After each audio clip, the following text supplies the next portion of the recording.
Joe Rogan Podcast. Check it out. The Joe Rogan Experience. Train by day, Joe Rogan Podcast by night, all day.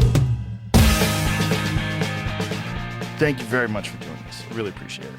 Thank you. It's lovely to meet you. And I really, really appreciate your life's work. I mean, I think what you've done has been really remarkable, particularly because of the time period in which you embarked in it. I mean, you sort of got involved in psychedelics and psychedelic research at the very beginning of it, and when it was extremely controversial and very difficult to do research. Well, I actually got involved in it when it was incredible fun. And I was incredibly lucky with my timing, I think, because I was very attracted to the other side, if you like, the mystical. Because I lived in this very, very isolated spot, and one had nothing much to do but kind of mooch around in a beautiful place, have mystical experiences, dream of the future. Is that your phone? There Yes, we go. sorry. When did you first get involved or even interested in what you would call mystical experiences? I'll let you shut that thing off. sorry. No worries. No Whoopsie. worries. I don't know how to turn these things off. Do you want me to turn it on mute Yes, for you? please. Okay. These wacky kids today and their devices. Ah, All right, yes, here you go. sorry about that. No worries. No worries at all. So, yes. how old were you when you first got interested in? Very young, I should say. I came. I had a kind of grew up in this very isolated place. I was very, very close to my father, who came back from the war a diabetic, and he was a very eccentric person. And so from 3, I was his carer. So I was 3 years old? Yeah, which was a lovely role. I mean, I was his little pet dog. I went everywhere with him. I adored him and he adored me. And he was a very he wasn't in normal society at all. How so? He just wasn't. He was eccentric and charming, did his own thing, artist, a farmer, but not really a farmer. He couldn't bear really farming, but yeah, anyway. So, and I suppose spiritually I had 3. My mother was a Catholic, so I grew up a Catholic. And then he was whatever, agnostic, atheist, nothing, except a thinker. And then his best friend, who was his kind of, he picked up as the person who did all his work when he was at university, called Bertie, became a Buddhist monk, a rather famous Buddhist monk. But so he was a big influence in the absence, because he was my godfather. And so I had these 3 influences. And so I kind of dreamt of doing magic, mystical things in the world. And had mystical experiences, as lots of children do. And so then I'm sorry, I can't quite think how to condense it. But anyway, I grew up in an unusual setting, and with a passion for altered states, the mystics. I started studying them when I was probably about 10. Really? Yeah, and it became rather a passion. And in the place we lived, it got 3 moats, and it was very overgrown. And in between the moats there was a mound, a very beautiful mound, where I had a kind of pet god who lived in the mound called Zio. And my kind of, my mission was making this god figure laugh. So that was the aim of the game. So when you say you studied the mystical states at 10, like how so? How were you doing that? Well, when I started reading about it. But I didn't really, I don't know what I meant by that. But when I went to church, Catholic church with my mother, and there was incense and all that sort of thing, and I had kind of mystical experiences with Jesus. I was very close to Jesus in those days. And then, whatever. But it was a kind of rather wild, quite a dangerous upbringing. We had to do the farming. It was a mixture between rather kind of beautiful setting, but quite a mixture with peasant life of looking after the animals and farm animals, pigs, cows, all of that sort of thing. And then at one point I decided I wanted to leave home, and I went to a boarding school, which was a terrible mistake, and a convent. And actually I won the sound, when I was 16, won the Sounds Prize. I was quite clever, but I hated it and lived outside the boundaries of the school all the time. And then I wanted books on Buddhism for my prize. And the nuns said, no, we can't give you books on Buddhism. And so I said, all right, I'll leave, thanks very much, and educate myself, which is what I did. I left school at 16. Really? And it was because they wouldn't allow you to study Buddhism? Yeah. Yeah. I mean, that was what I chose to study, and they wouldn't, so I said thanks. In the original days of the church, the incense, what they would walk down the aisle with, that was cannabis. That was beautiful. Yeah. I mean, the one thing I loved about that convent, there was in the chapel, they had evensong, and this Italian nun with the voice of an angel, and it really, with the incense, took one into a mystical space. Yeah. And that was very special. That was the high point of it. They used to use cannabis, and then the host, what did the host used to be? The host, I mean, obviously, originally, it was a psychedelic. Yes. Do we know what psychedelic? I think different places had different ones, but kind of based on mushroom or ergot or those sort of things. Funny enough, I'm rather keen on making sacred hosts. I recently was involved in that. Anyway, that's a different story. But I'd love to hear that story. You make sacred hosts? No, I don't, but I'm going to. You're going to? I'm intending to. I once actually, a story which was very much shock, probably Catholic comrades.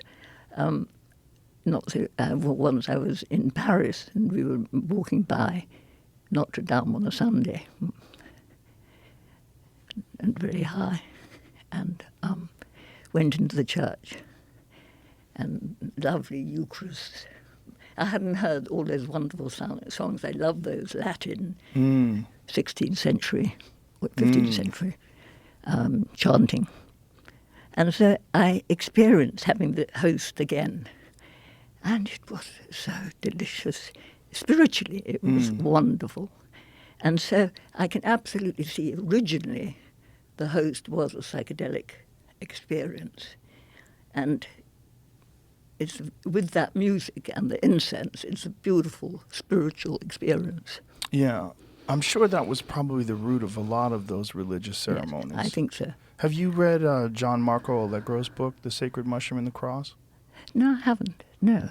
Is that a good one? It's an amazing book. Right. John Marco Allegro was an... Oh, yes, I remember Do you know his name. I remember his name. I don't think I ever read him. He was an ordained minister who was a religious scholar and an expert on language, and he was one of the deciphers of the Dead Sea Scrolls. Right. So right. he worked with that for 14 years. They deciphered the Dead Sea Scrolls. Right, And then yeah. he wrote The Sacred Mushroom and the Cross, which was his Right. interpretation of what the Dead Sea Scrolls was really all about. Right. And he right. believed that the origins of Christianity were in the consumption of psychedelic mushrooms and Yes. fertility rituals. Yes. No, I absolutely agree. I'm sure psychedelics were the root of all of those spiritual practices and part of them. Most likely. Yeah. So when you were first experiencing these things, like what year are we talking about when you first got excited about these things? Let me just think, when was it? Well, I first smoked cannabis when I was 16. And funny enough, the first time I smoked it, Ray Charles was playing. Oh, wow. And I felt this is paradise. Yeah. And I bet millions of people had Ray Charles on their first sounding of Cannabis. But it was wonderful. It's amazing what it does to music. Yeah, yeah. So I was 16, which was, I was born in 43, so whenever that was. Anyway, that's when I started smoking cannabis. And I was at Oxford at that point with a very interesting group of, they were older than the other students because they'd been in Korea, so they were much better educated. And they were smokers and introduced me to a lot of wonderful books, like Against Nature and L'Autrement, and rather wonderful reading material. And it was a very creative period. And at that point, as I'd left school by then, I had somehow got the world's leading expert, like, what was the American one? Can't remember. Anyway, on comparative religions and mysticism, someone called Professor Zahner, who's at All Souls in Oxford and wrote a book called Mysticism, Sacred and Profane. And he became my tutor, so I went and saw him twice a week, which was a very kind of awkward meeting. So, because I was very shy and he was very shy, and it was in All Souls. And we both sat there cuddling the cats kind of thing. And then finally I decided the best way forward was to bring my very, very handsome cousin, who was a student at Oxford, because he was gay. And that kind of loosened everybody up. Yeah, yeah. Oh, very smart. And then it became very honey friendly trap. and fun. Yeah. But anyway, he'd written this book, which I actually didn't agree with, which was saying psychedelics, what was it, mysticism, sacred and profane. And he was a Catholic convert, actually. And he thought that he'd had one experience with mescaline, I think it was, and not liked it. And thought that they were a very different bracket to the experience you get through an endogenous mystical experience. Interesting. Which I don't actually think is necessary. I think they're the same experience, but obviously with different qualities. I've heard you say that you believe that what psychedelics do is make the mind more fertile for these experiences. Is that a good way to... Yes, that's exactly what I think. I think you're at that level where the ego's control has dissolved to some degree. And so it's like fertile ground. And so if you've, pre-trained, or if you're ready for a mystical experience, you're more likely to have it in that experience, in that state of mind. So the mind is actually restricting us in many ways through the ego from having these experiences. Yes, I think so. And what psychedelics do is release those boundaries. Yes. I think that due to the evolution of man, Homo sapiens, and taking the upright position, this is a theory I was introduced to in 1966. And actually, I think a lot of the details are probably wrong, but in concept, I think is true, which is the ape standing upright. One thing people haven't taken into account is, obviously there are hundreds of acids of standing upright. You free your hands, you run faster, you see further, all of that. But in the upright position, gravity is against the blood in the brain.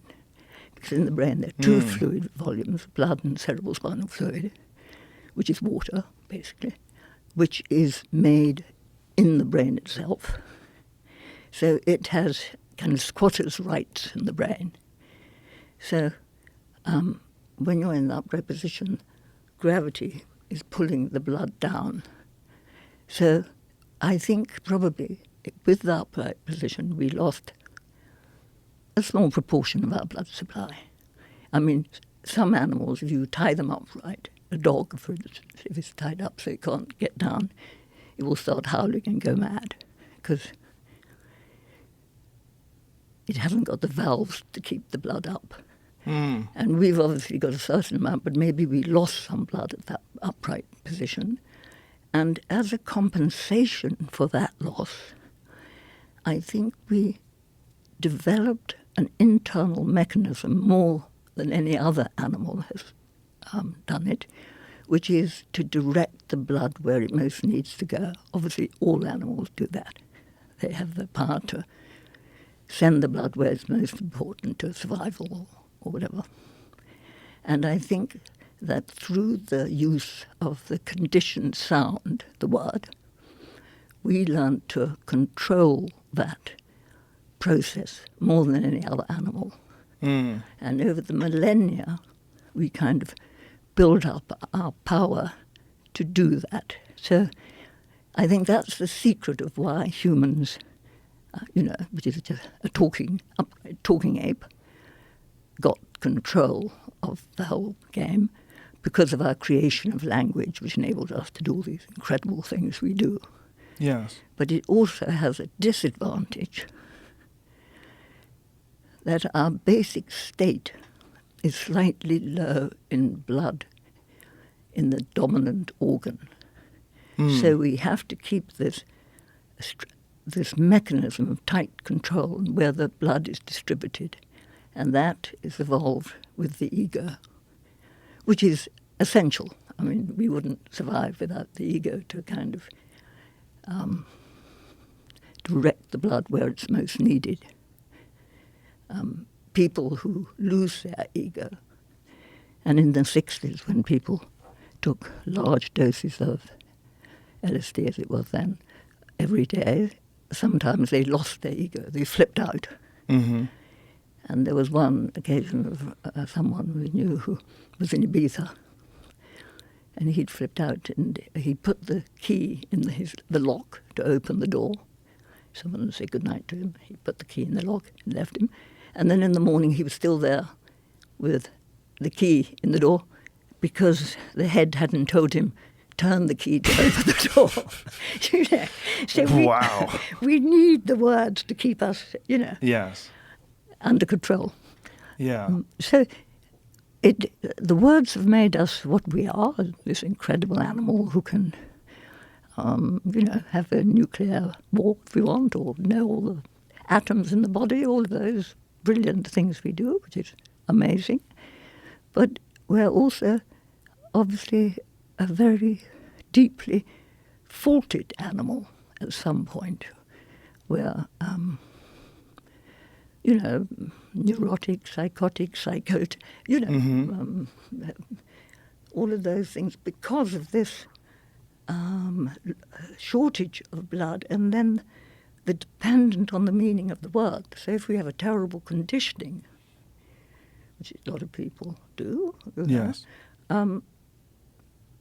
the separation from reality is, in a sense, in the meaning of the word. So the danger of our society now, in a sense, is we're getting further and further away from nature, in a sense. And that, in a way, is why psychedelics can be a very useful medicine, because they increase the connectivity with the senses, with the internal bodily senses and also the outside perceptual senses. So I actually think that we're entering a kind of new possible age, and that's why for fun I call it the psychedelic age, because for the first time we've got, or getting, the knowledge by which we can actually understand the brain better and understand how we can alter the volume of blood in the brain, which is giving the brain energy. The whole thing is about energy. The more energy we have, the more parts of the brain can function simultaneously. And that obviously can be very creative, stimulating, empathic, by just having more of the brain functioning. And so I think that the knowledge of psychedelics, and when I say psychedelics, I don't actually mean necessarily psychedelics, because as we all know, one can get these experiences endogenously through exercise or holotropic breathing, exactly, or breathing exercise. I mean, all the spiritual training all knew that. That's what they were doing in the spiritual disciplines, is teaching people how to control their internal ego and also their sense of consciousness. And I think at the center of the spiritual experience is the getting higher and loosening the grip of the ego. So you're more in touch with nature. Do you think that in the absence of these psychedelic experiences, one of the problems with words is that we develop narratives and then we use our ego to reinforce these narratives and we sort of deny objective reality? Yes. I think more and more the word can become the reality. I mean, in the creation of words, which we all have and have to have and are thankful to have, but nevertheless it does create a slightly different world. It's rather like the shadows on Plato's wall. One gets one's internal edition of the world rather than the real experience of the world. And so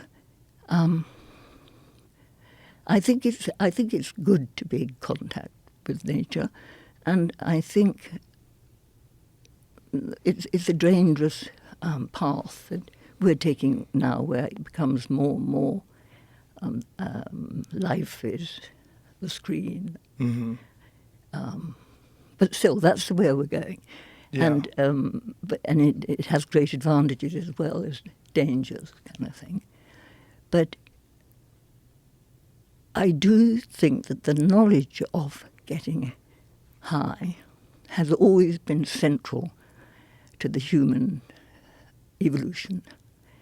And at the earliest demonstrations of what we've got, of the earliest demonstrations of human culture, say the caves in Chauvet, do you know them? Yes. Yeah. Which Amazing. I think they've never been bettered. I mean, that artwork, the brushstrokes of those animals, they're alive, you can see the movement. No one ever did it better. And it's like 30-something thousand years old? Exactly, 35, 40, something around there. Wow. So I can tell, because I am, in some respects, an artist, I know those strokes. Let's see, pull up some of those images, Jamie, because some of those Yeah. images are, here we go. Yeah. Amazing stuff. They're just incredible, aren't they? Yeah. The movement of the animals, Yeah, how they caught, the feeling. Yeah. They did create a feeling of movement, like the animals were running. Yeah, and the lines. I mean, anyone who paints, Picasso, I think, said without them he would have never done what he did. Or I can't remember quite, but modern art isn't better. It gets as good, but not really. It's crazy because they're depicting rhinos, too. Which is Yeah. really wild that there Yeah. was rhinos in France. Yeah, beautiful ones of horses and buffaloes. And, Yeah. And that's in the bowels of the earth they do it. So it was obviously a very spiritual, because why go into the bowels of the earth if it's just a kind of magical, spiritual experience they're having? Yeah. And so I think without doubt they were high. How they got there? Was it through singing, drumming, or singing, or was it through taking compounds? Funny enough, I've recently been introduced to a charming man who's an archaeologist in charge of Chauvet. And I said, I'd love to be able to analyse and see if we can find out if there's any remnants of some psychoactive substance. And he said I was very welcome to go there. So I'm very excited about the possibility. Are you aware of Brian Murarescu's work? Yes, I know. Yeah. I knew him years ago. He approached me at the UN Oh, and that's said great. he'd do pro bono lawyer work for me. Really? But I never took it up. Maybe it would help you better if this was on the top of your head. How do you do that? It seems like it's falling. Like that? Yeah, there you go. There you go. Yeah. That's better. Thank you. That way it won't fall down. So, Yeah, his work with determining that in Eleusis that they were using absolutely. ergot and some other psychedelics. Yes. Now I know the book and I know him. The very much. immortality key for people to listen. And also I know from long ago, Carl Rook wrote the original book. Do you know that one? No. The Road to Eleusis. Yeah, I've heard of it. Which yes. is a very good book Yeah. with Albert Hoffman and the banker. What was his name? Anyway.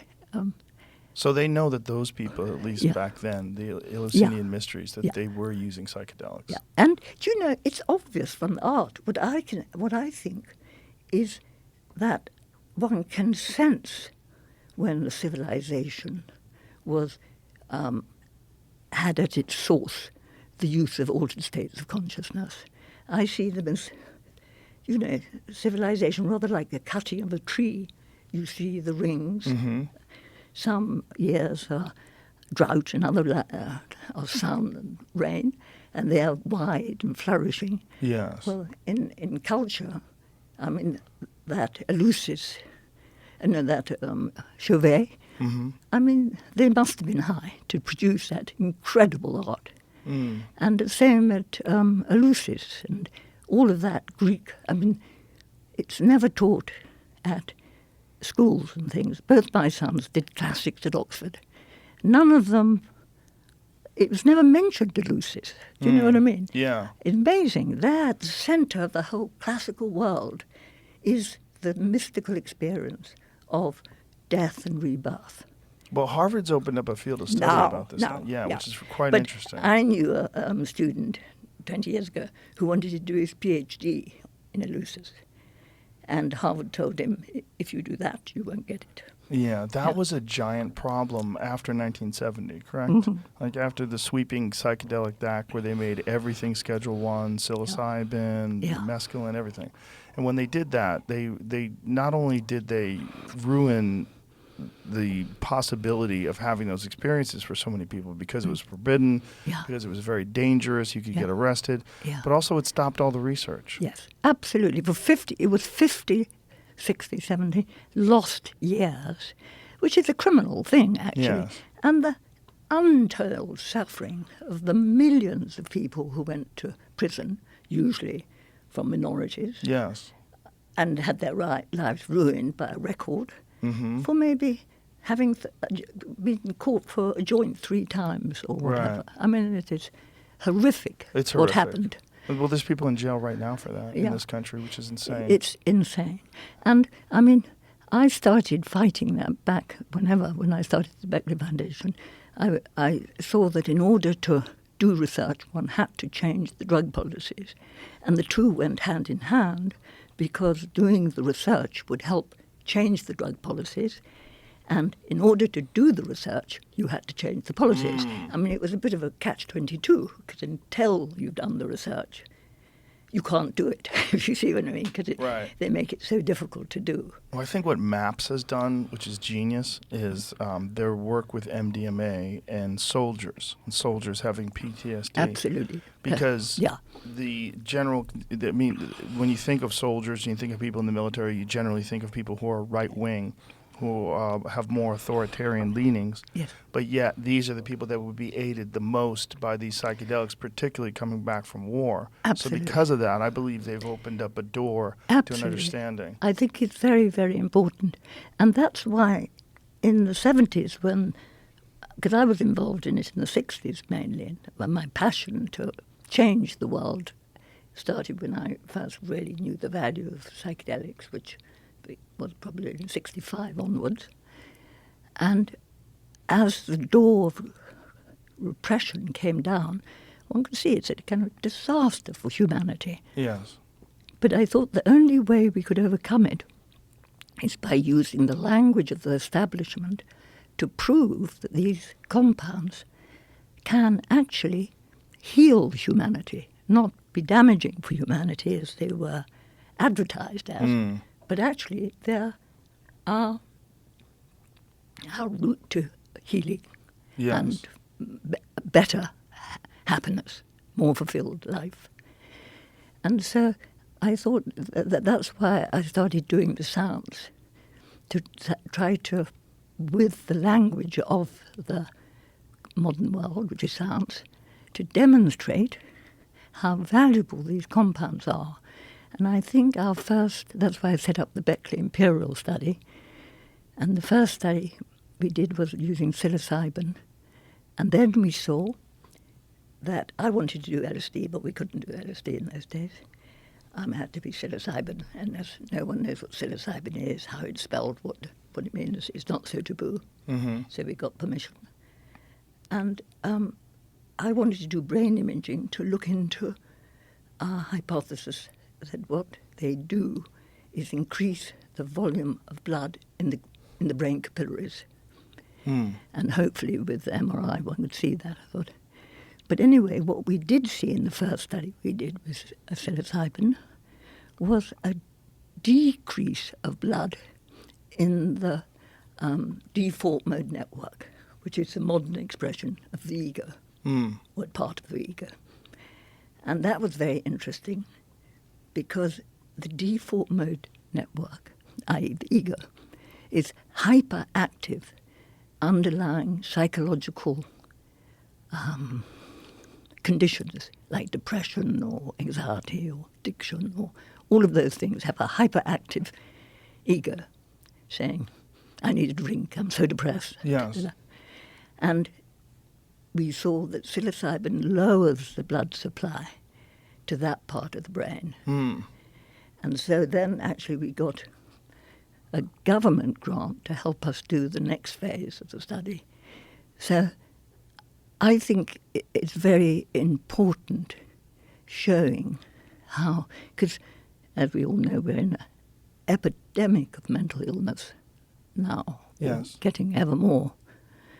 And rather surprisingly, and in a way rather ironically, science, which has been so determined to prove that the spiritual is an old man in the skies and just total rubbish, which it finally has done, now at the very centre of the new healing, i.e.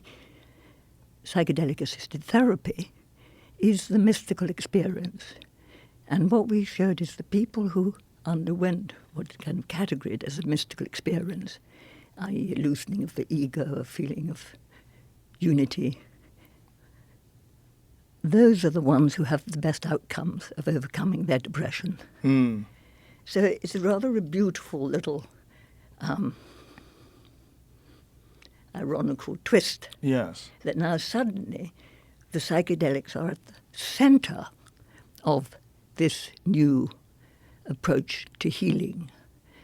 And I think the healing of psychedelics goes much, much farther than what we've touched on so far, which is the psychologically based conditions. I think it can be very, very useful in different doses, because what is so wonderful about psychedelics is to have totally different effects in the different dose. Right.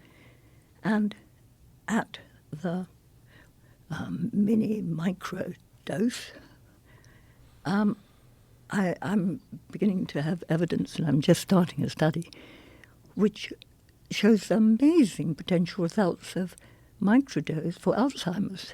Really? Yeah, Interesting. absolutely amazing, remarkable. Really? Yeah, and I was watching a video yesterday on cannabis and Parkinson's. It was incredible. Yeah. There was a gentleman who had horrible loss of control of his body and the shaking, and they gave him cannabis oil. Yeah. And he put it under his tongue, and a few minutes later, he's lying back on the couch, and then he holds his hands out, and his hands are dead straight. I'm like, this is extraordinary. Extraordinary. And my partner before, who is the father of my children, he got Parkinson's. Sounds very well. I'm very fond of him. Mild Parkinson's, but still it was Parkinson's. And so I'd heard how, and I studied it, how microdosing ibogaine is very good for minimizing. So I'm setting up a research into that. Interesting. I think, and I think also... Yeah, this is the gentleman right here. This is exactly the video that I saw. So this yes. guy has Yeah. terrible loss of control of yes. his body. He can barely hold the cannabis oil in his mouth. Poor man. Yeah. I mean, Yeah. he's struggling so bad. But now, it says 1:37 p.m. This is when he takes it. And then you see just a few minutes later, they show him lie back. And this is at... Go ahead, Jamie. That's 1:41. Look at this. I mean, not even 10 minutes. That is magic. And look at this. And he's fine. He sits up. And he's just blown away by it. He's like, it's so quickly. And look at his hands. Incredible. No, that is wonderful. I have a friend who has a child that has pretty severe autism. And when he gives the kid cannabis, when he gives him edible cannabis, it just stops it. Yes. It just stops it. The kid can absolutely make eye contact, communicate. Yeah, absolutely. Well, I could show you. The trouble is I can show you privately, but not... the person involved doesn't want it to go out. Of a wonderful old lady of 97 who had Alzheimer's for 7 years or something, but she was very bright. She was a poet and a poetry and was looked after by her son.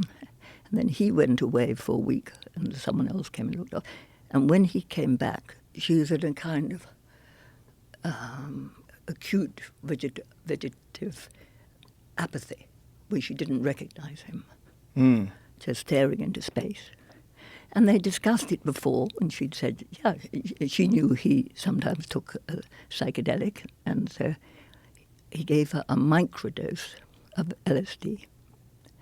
And an hour later, I've got the photograph, she's a little sparkling old lady with her full contact with him, saying, I feel so wonderful, let's read some poetry now. Wow. Just like that man. Yeah. And then he contacted me and said, what should he do? So I said, well, first thing would be to get a doctor to help you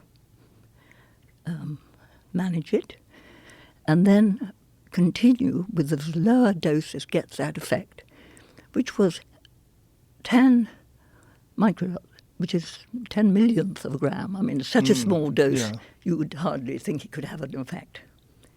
And that does something which I'm doing research on now.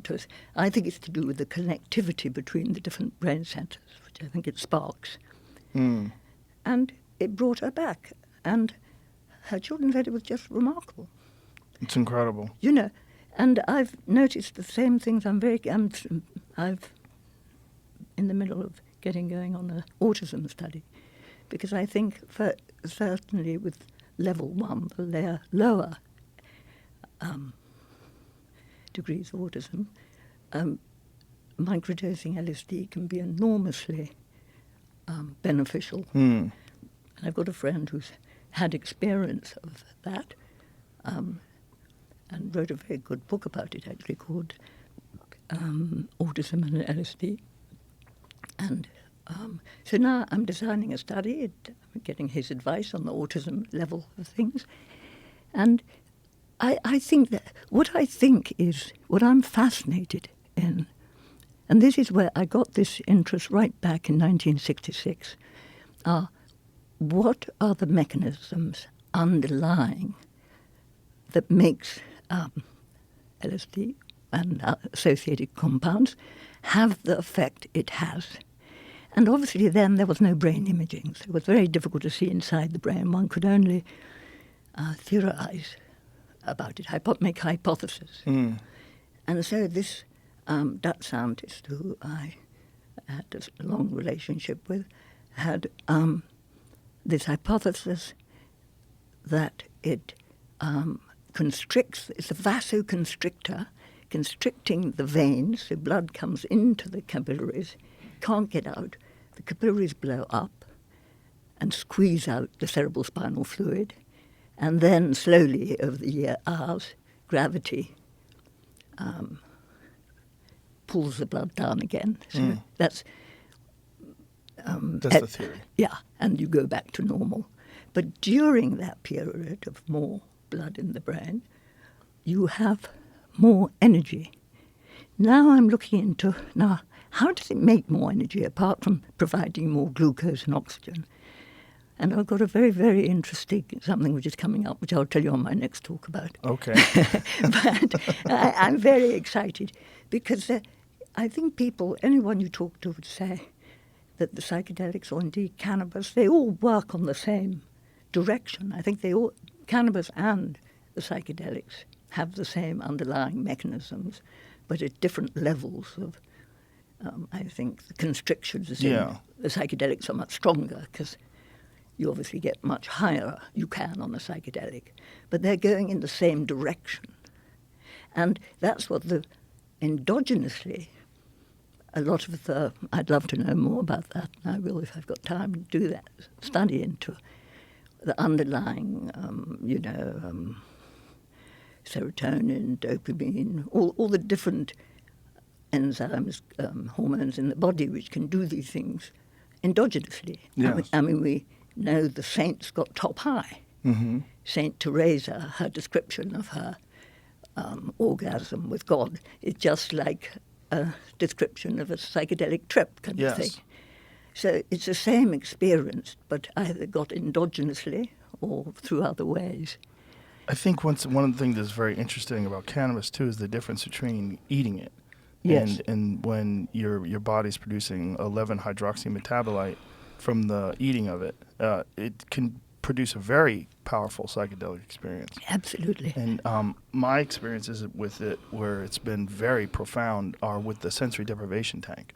Yes. So I have a sensory deprivation tank, and I do it with edible marijuana. Right. And it's incredible. Right. And I think I've got a friend who grows marijuana, and I think I'm very interested in he always wants me to work with one of the breeds he breeds, because it is like a psychedelic. Mm-hmm.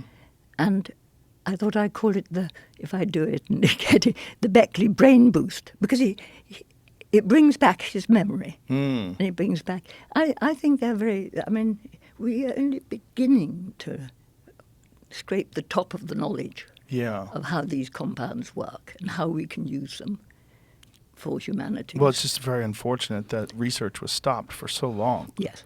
And we're very fortunate that there's people like yourself and MAPS and some of the other groups that have continued research and have really pushed for the legalization of this. Yes, and I think now we've got a tipping point where I think we've got enough good research which really shows, without doubt, that we can get better results with using psychedelics to help and cannabis than we can get without it. And therefore, it's really criminal not to throw money at this research so we can get it out to the people quicker. Yeah. Because access is what we need for all those people who have got terrible things they're suffering from, which could be helped. And, I mean, I do as much as research as I can, but I'm a tiny organisation, 4 or 5 people, and tiny amounts of money we've got. And so, to get a study going takes a year of paperwork, getting permissions, getting the compounds, which I'm at the moment doing, because I'm wanting to civilize LSD, because I think LSD is actually the purest and cleanest of the compounds, and in many ways the best. Not against, I think psilocybin and other ones are wonderful, and they all have their different characteristics which are incredibly valuable.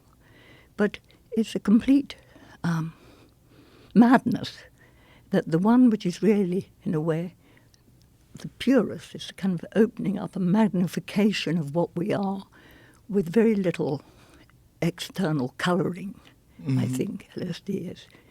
And as it is completely non-toxic, you can give it to people forever. It's not toxic. They aren't building up toxicity. A lot of people are microdosing it now. That's a Yes. very, very common thing, microdosing of LSD. And what they're reporting is an alleviation of anxiety, a heightened state of wellness and of awareness and of being in the moment, clarity. Yeah. Yes, absolutely. Just from a microdose. Yes. I mean, we actually did the first scientific research on the microdose. I was collaborating with Maastricht in Holland, and we did it on 5, 10, 20, I think it was, doses. And, I mean, it was amazing, the results. It increases mood, it increases neuroplasticity, it increases neurogenesis, it increases anti-inflammatory, it increases tolerance to pain, vigilance, all of these very valuable qualities in a microdose. Yeah. And we could be using that with all sorts of indications which need actually more energy to kind of overcome certain deficits. And all sorts of therapy applications, Yes. because you do it and you're essentially completely sober. Yes. In the sense of you can communicate, you see things clearly, Yeah. everything is fine. Yes. But you have achieved a very elevated state. Absolutely. But you say everyone can do it. It's only those very few who know how.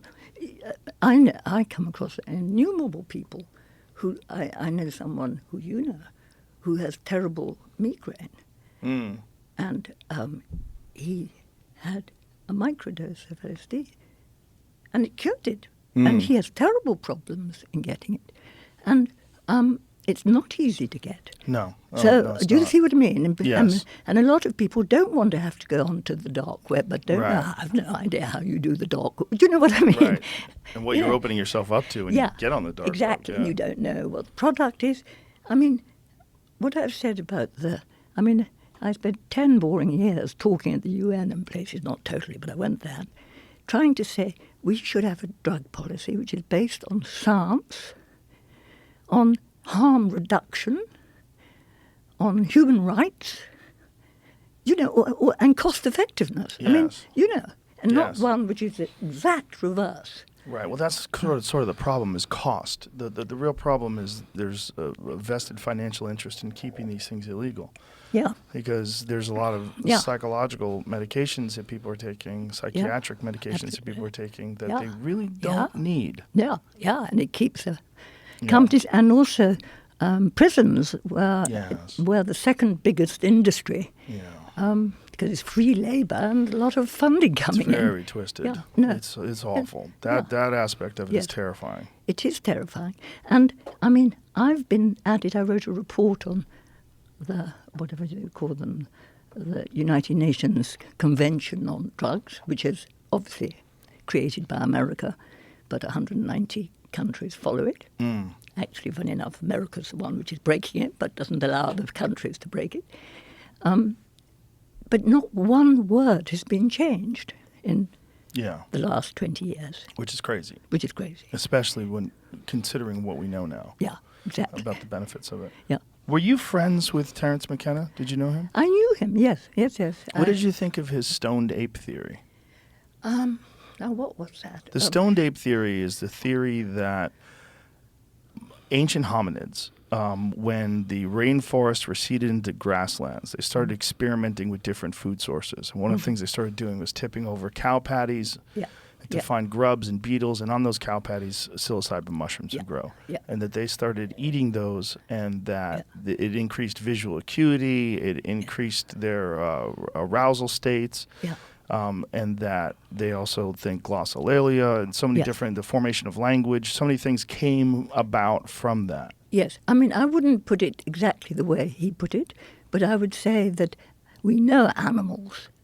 We know that reindeer eat mushrooms. Yes. And as Amanita mushrooms muscaria, are, exactly, as they're toxic, the king reindeer drinks the pee of the drug which has gone through, like the big boss of the village would get all the lower members of the village to take the psilocybin first or whatever, and then drink the urine of cleaned out. Yeah. Got the clean version. Well, the reindeer also does that. And so animals have taken it. And I think that psychedelics were an integral part of Homo sapiens' evolution. if you see what I mean. Yes. I don't think it's the only feature at all, but I think it's Yes. one of the major, the development maybe of the mirror neuron was very important, and one or two other things. But I think that's a major lift. I think at the centre of human culture is the experience of altered states of consciousness. He attributed it to the increase in brain size. He believed that, because of the neurogenesis properties also of psilocybin, he thinks that it may have contributed to the doubling of the human brain size over a period of 2 million years. I definitely think all of those things are showing. He was a poet. He wasn't, Yes. he Wasn't expressed a scientist it necessarily. poetically. Yeah. Yes. He talked a lot of rubbish. I know that because I went to a lot of conferences with him, and I knew it. What did you think was rubbish? Well, I can't remember, but exaggerated things. The time zero, whatever. time wave zero. Yeah, but at the same time, he's a very good poet, and he had a lot of very,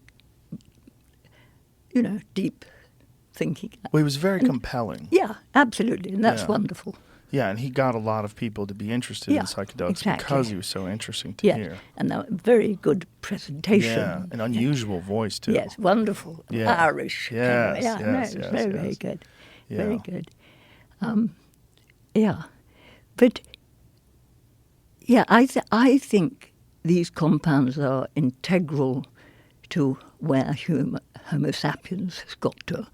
And I think the disaster is that we started repressing it.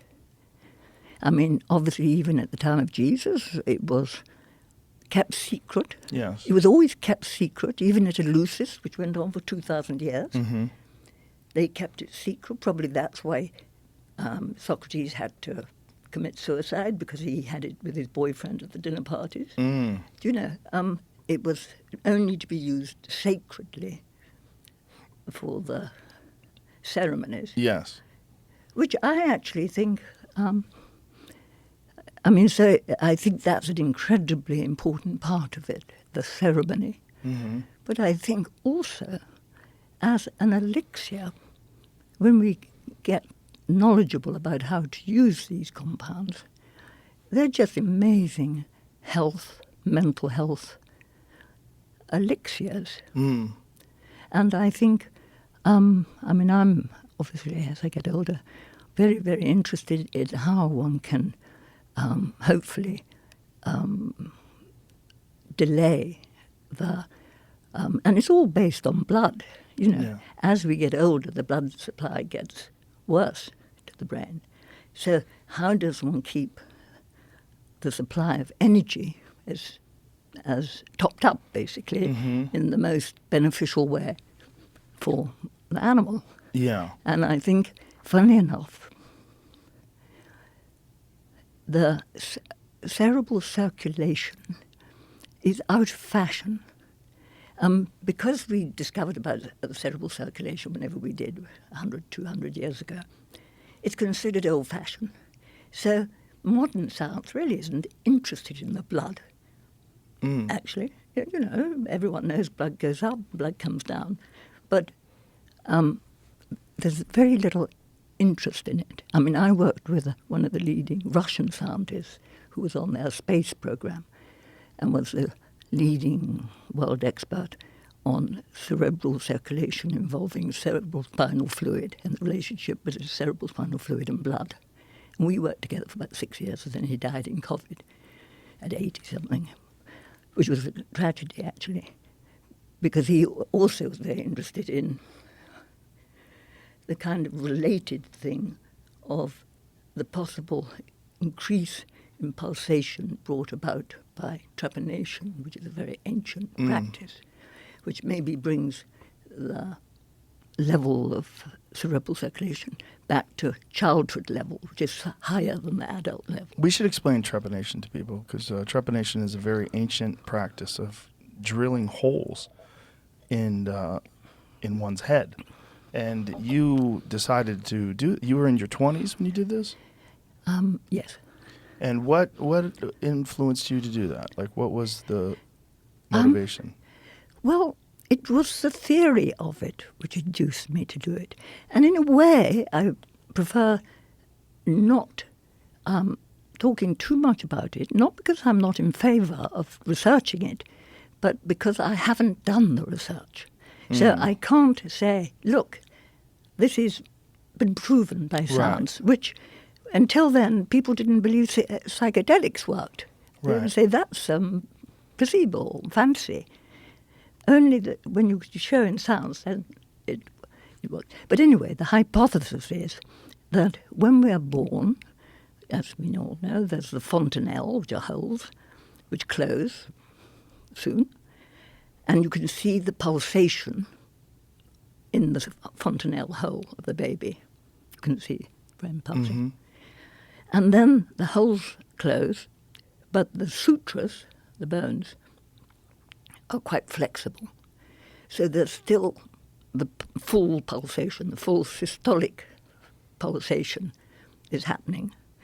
Then as you grow and the bones grow together, slowly, slowly, some of the pulsation is suppressed because it hasn't got the room to explain.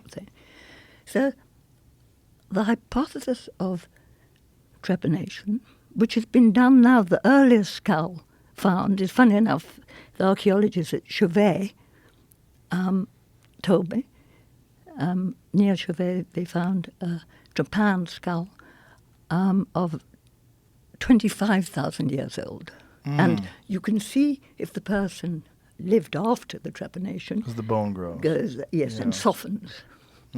So that's kind of, I think, I haven't been studying it for the last 20 years because I've been on to psychedelics too much. Right. But I long to, because it's very close to what I want to do. Do we know the origins of trepanation? Do we know that how it was We know it's the oldest operation in the world, that it's done all around the world. It's very much associated with religion, mysticism. Very often the skulls which are trepanned have a special burial. They are buried in a pot or with silk around them, i.e. showing that they were either priest caste or royal caste or something. But they are very present in every culture which is interested. Not very present, but present. And the biggest mass of trepan skulls, funnily enough, I think is on the German-Dutch border. I don't know why, but... From what time period? Prehistory. I'm afraid my memory's back and I haven't been studying it lately. But the thing is, wherever you look, there's I mean, the third eye, the thing in your picture, the third eye. Yeah. I was told by a thing is a visualization of the third eye, and one of the high, whatever, I can't quite think of the word, the high aims of Buddhism and spiritually is by meditation opening your hole in the skull, and that's in beautiful old Tibetan art showing energy coming in and out of the hole in the head. So it's always been why I think the priest caste was associated with it, because I think that on the whole it was the priest caste which took the compounds to get high, whatever they were, mushrooms or ergot. And the danger of getting high is when you come down, you have a bad time, maybe flip out, but have a bad time. And I think it was probably observed that the people with a fractured skull or wound or whatever it was, a hole in the head, actually slightly kind of rose to the top in the village, in the thing. They became the doctors or the shamans or... it seems to have an advantage. Because, like in Mexico, skulls, everyone grows up with skulls. You know, they have skull. There's These Day of the Dead skulls. They're not real. They're no, right. Well, I've seen. I mean, because I was interested in. I've seen quite a lot of skulls. In fact, I've even got one which is, I think I can't quite remember, 400, 700 BC. Wow. An Irish chieftain is meant to be. And it's got actually 6 holes in it. Wow. And why anyone wants to do 6 holes, I have no idea. Some of them are quite large, too. Yeah. But I think, I personally think that the change, it happens with 1 hole. All you need is for the membrane to be able to expand on the heartbeat. And I think what the restoration at the point of trepanation is allowing that expansion on the heartbeat to the full expansion of the systolic pressure, which the child has until it starts to close over, kind of 13 onwards. The child comes down, 21 the average, the skull closes. And that's often when the mental problems start after 21, psychosis and all of those things. You're just at a slightly lower level in terms of energy for the brain. And what I want to do, it's very easy research to do, trepanation, because people are doing it in hospitals every day by the thousand. At any brain operation, first you have to trepan the skull. Right. So it's happening all the time. Mm-hmm. So we could very easily, actually.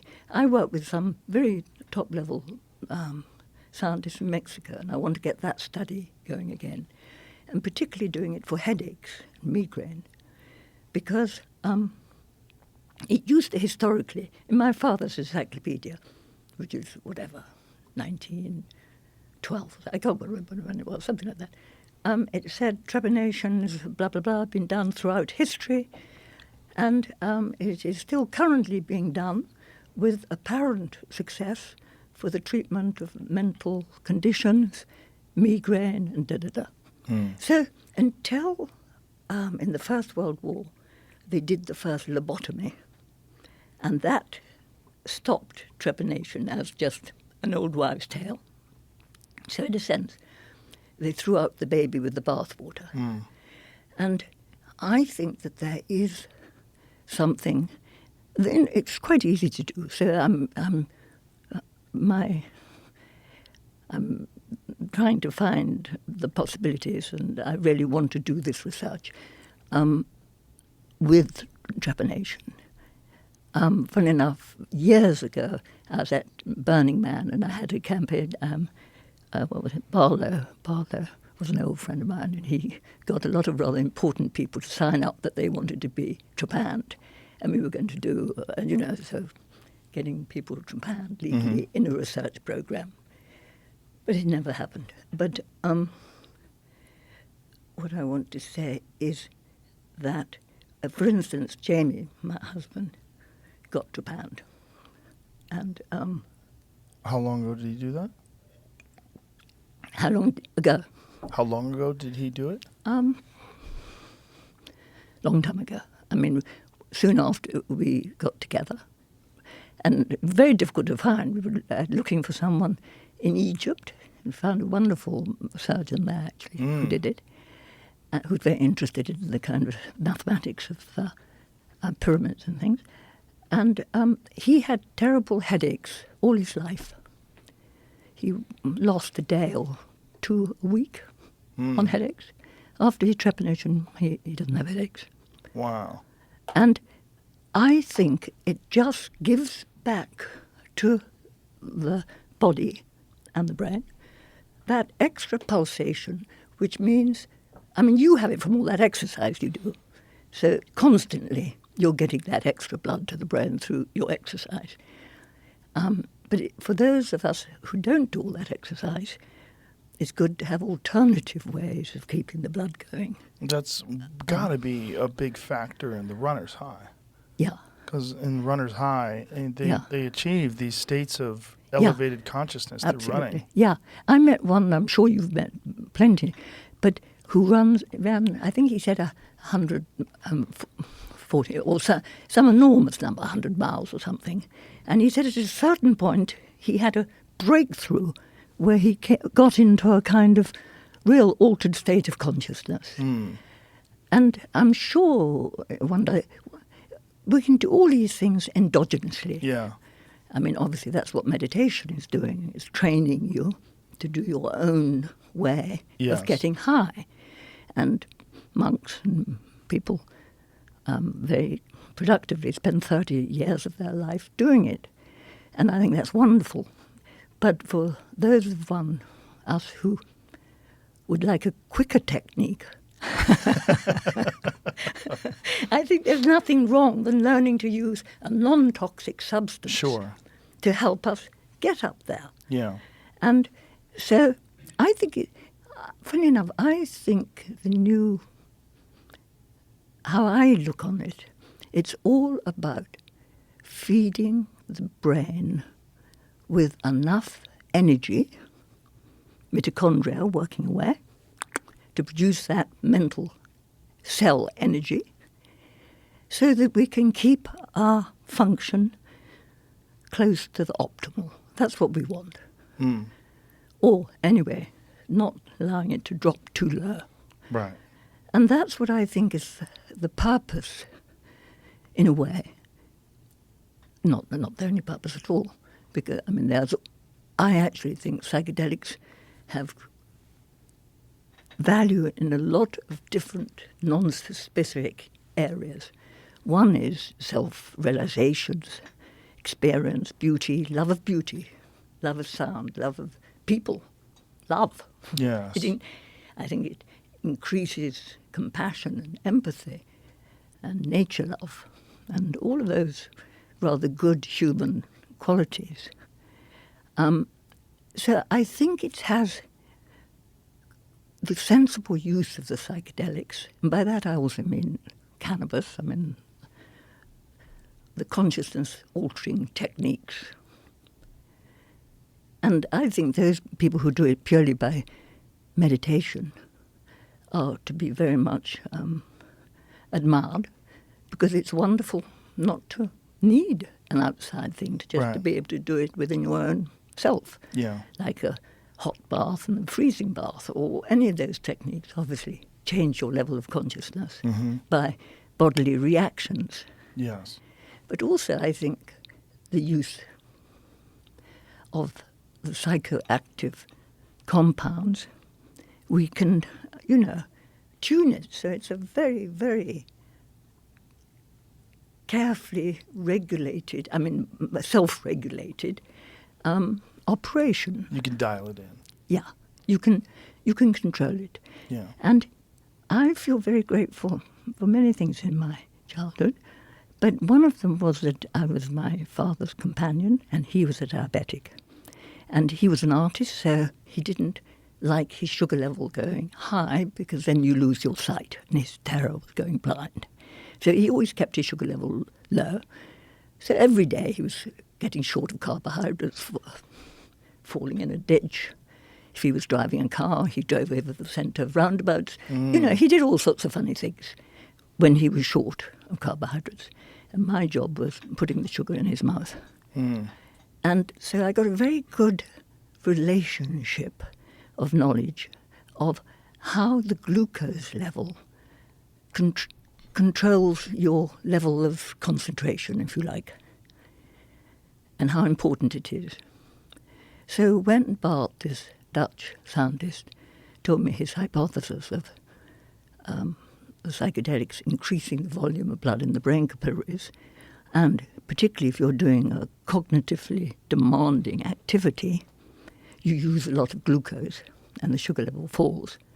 Therefore, you need to keep the sugar level normal by increasing the intake. And actually, all those years before it was legal, we lived on LSD. When I say live, I meant on big doses every day. We were, we really lived. And I psychoanalyzed myself. I was doctor and patient, and I read the whole of whatever, or Freud, Reich. Did you make Nietzsche. notes? Did you take a journal during that time? Not a journal, but I did diagrams of, yeah, and I watched myself. I overcame, for instance, I was very tall as a child. And I rather kind of hated being taller than everyone else. So at about 13, I started smoking cigarettes, behind the bushes. So I was pretty addicted by the time I met Bart when I was 22 or 23, I can't remember. I was pretty addicted. And he said, what a horrible habit it was mine, smoking. So then I said, well, I'll give up. And so I took a trip of LSD with the intention, I'll stop. It's a horrible habit. Mm-hmm.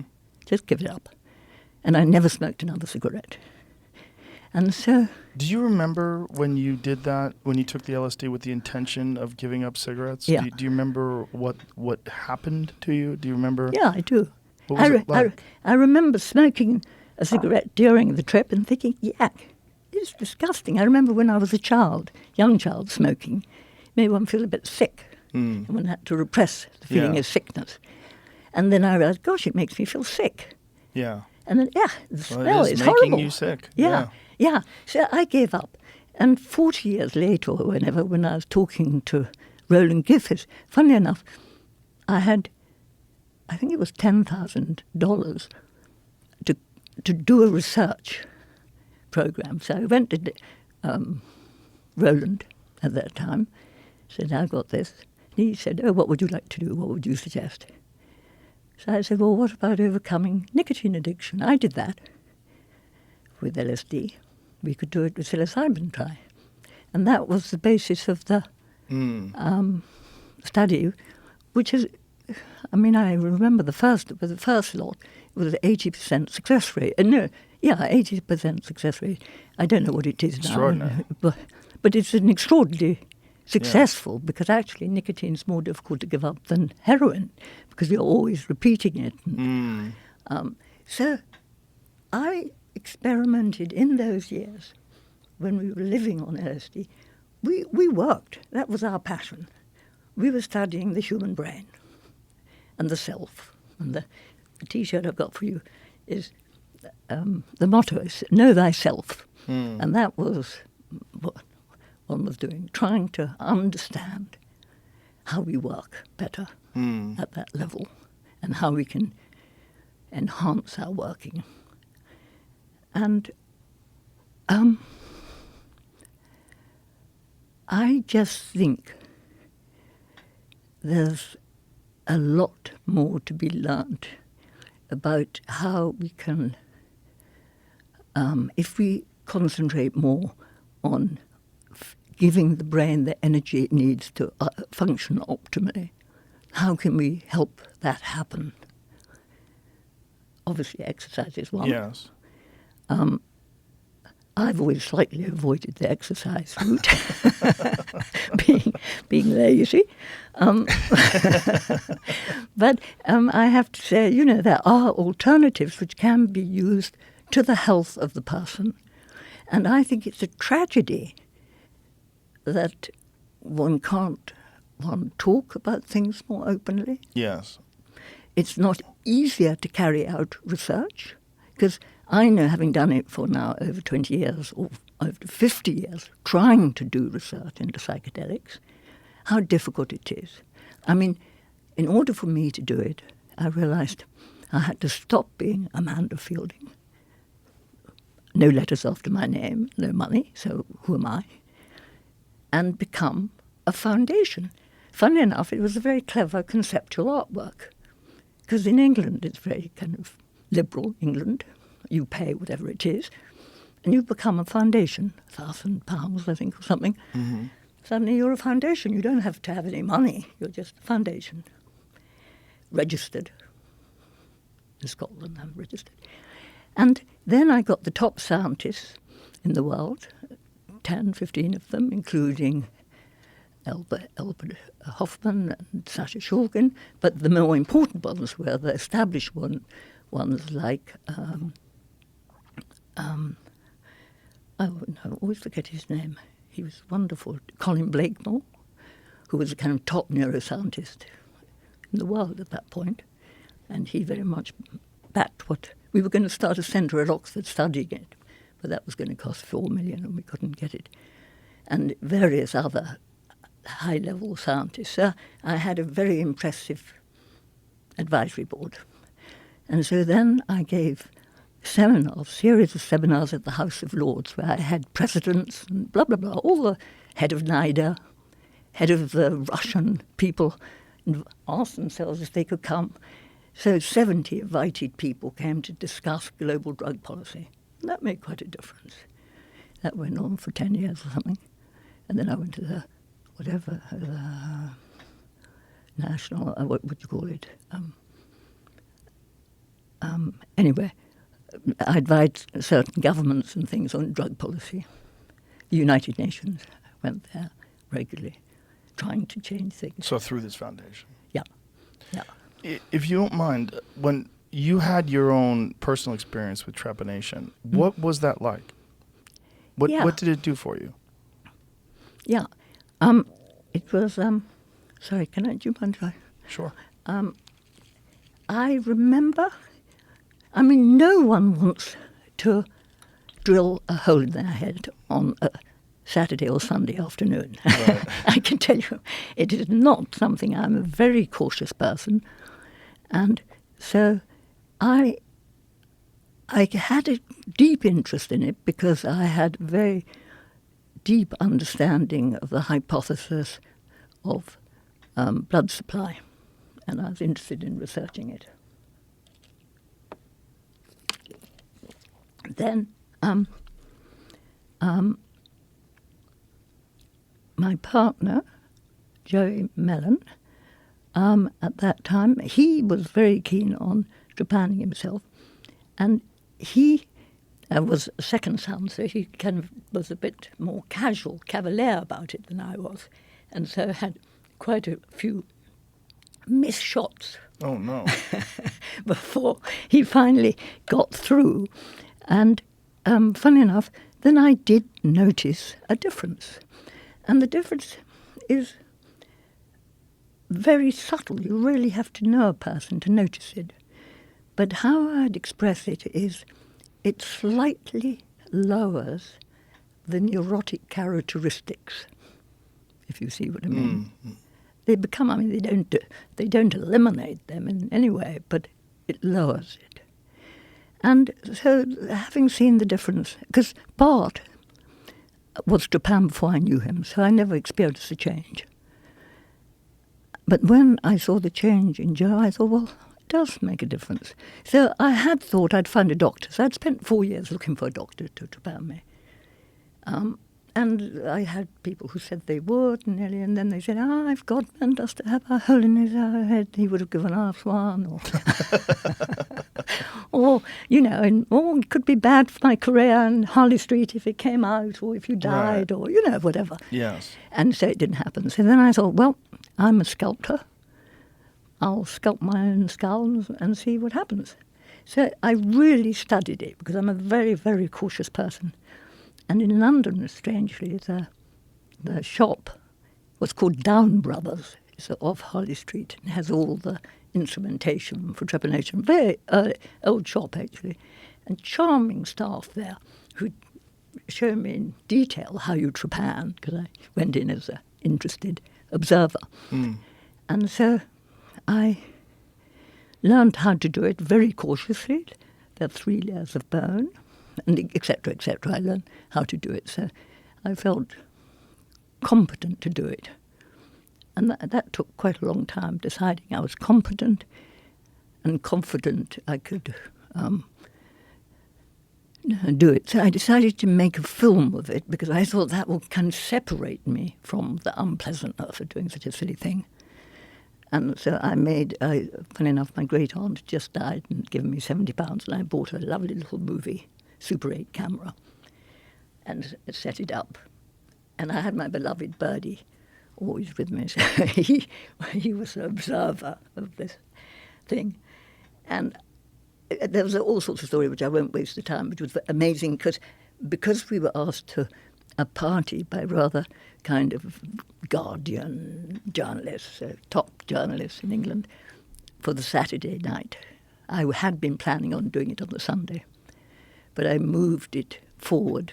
So I thought it would be good publicity for the movement if anyway, I moved it forward. And then there was electricity strike in England. So if I hadn't moved it forward, the electricity would have been cut, which was just a kind of good little trick of beating fate to do it. So anyway, I did it very, very carefully with a hand trepan in the mirror. Perfect little operation. What kind? Was it a drill? Drill, electric drill. But I used a bore with a flat bottom so it couldn't damage the membrane, because obviously what one's frightened of is damaging the membrane surrounding the brain. Right. I mean, I don't want to go into detail with it at all, but all I can say, I did it. I knew the second I was through, because the second you're through, there's no resistance. Mm-hmm. And it had a flat bottom, so it couldn't. I mean, it's not something one wants to do at all. But it's kind of like people go skiing, people go horse riding, just the same danger. Mm-hmm. You know, it's a danger. Possibly infection is the only danger. That's the danger. And I always say no one should do it themselves. It's a foolish thing to do. But then, so when I'd finished, I bandaged up. We went out and had steak for dinner to replace the lost blood, and then went to this party. And the photograph, which I don't know if you know, with Birdie on my shoulder, was the evening that came out of the Super 8 movie. So I've seen the images. Yeah. But I haven't seen. Apparently, you never released the video. I never released it, and the person who made the film actually, as always, conned one. So I'd forbidden to let the images out on public thing because I didn't want anyone doing it. Right. You know? And funnily enough, Why did you not want anyone doing it? because I don't think self-promotion is a good idea. But you did it. Yeah, but I'm me. You know, I took trouble not to. And funnily enough, then when I did an artwork in New York about it at PS1, because at that period I was trying to educate the world through art.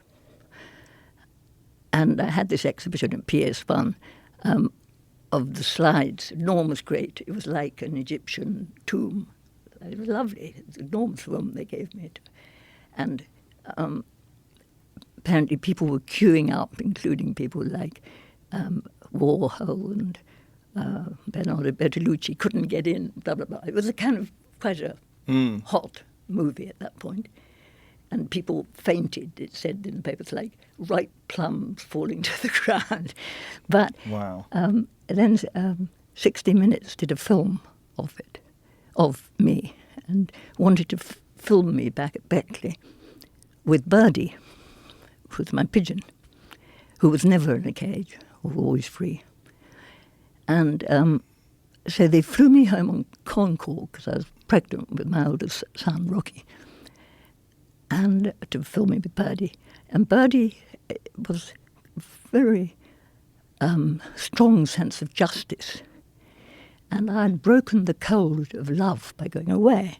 So if I went away, he punished me until the punishment had been done. So when they flew me back on Concorde, he wouldn't come down from the housetop. Oh. Anyway, they made this film, and he was very pleased, very nice director. And then it was, as always, when one did something which was well done, it was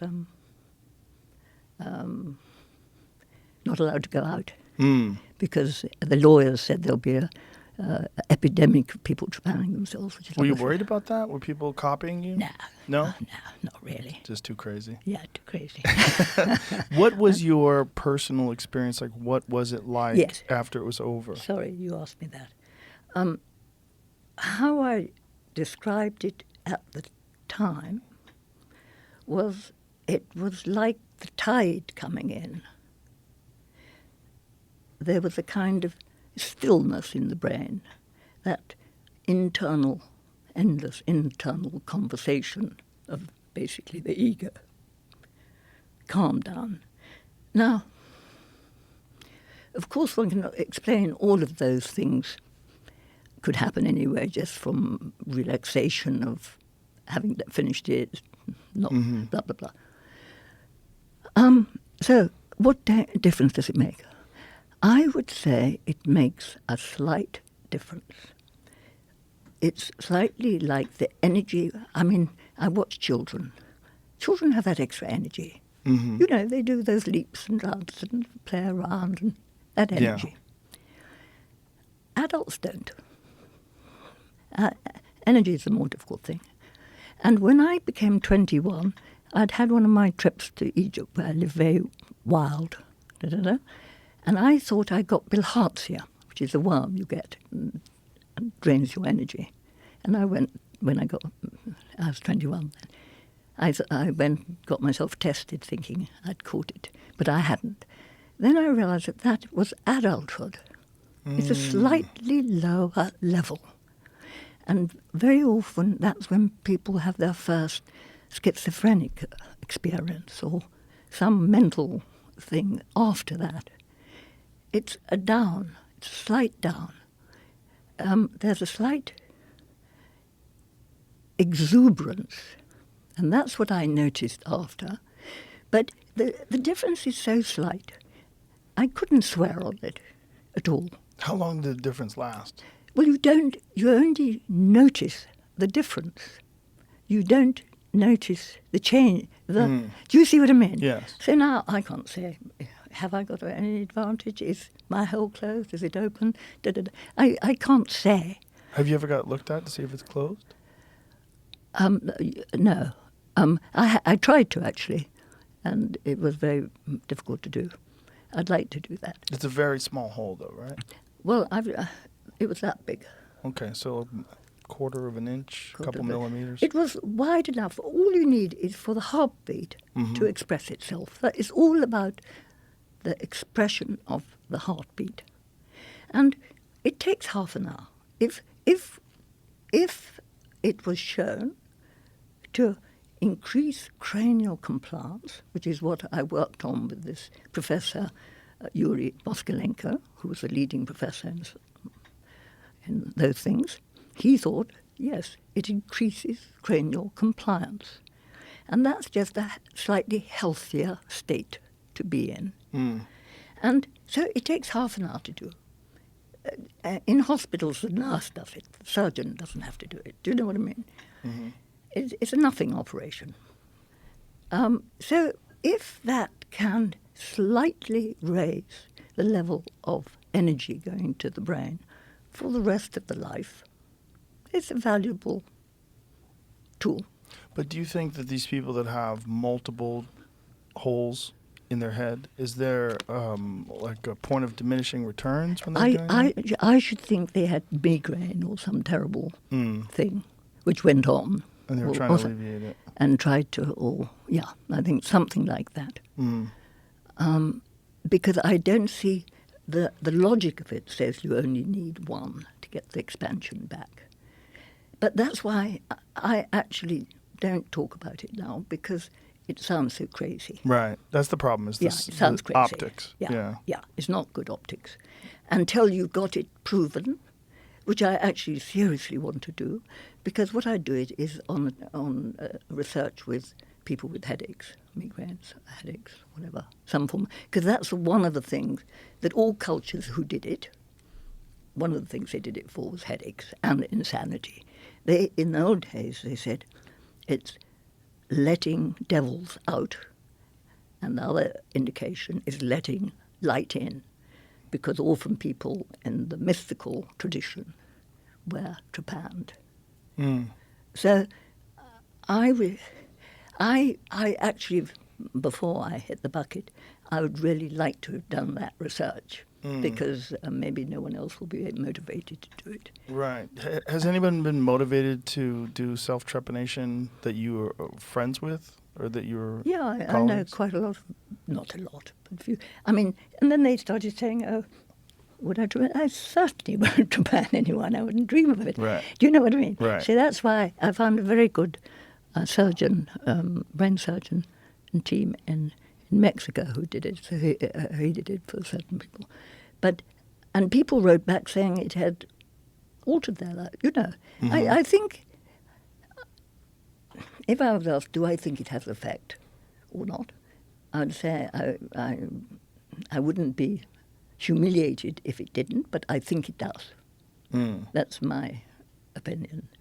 For instance, it changed my dream pattern after I'd done it. I used to have very anxious dreams, which very often were about Birdie, my beloved Birdie, getting killed somewhere. After the trepanation, I didn't have those anxious dreams. So that's something which I couldn't control, if you see what I mean. Anyway, I think it makes a difference. So I'm in favour. But we need to do the research. Yeah. It's a fascinating subject. It's just fascinating that it's existed for so long. Yes, and very much associated with religious practice, basically.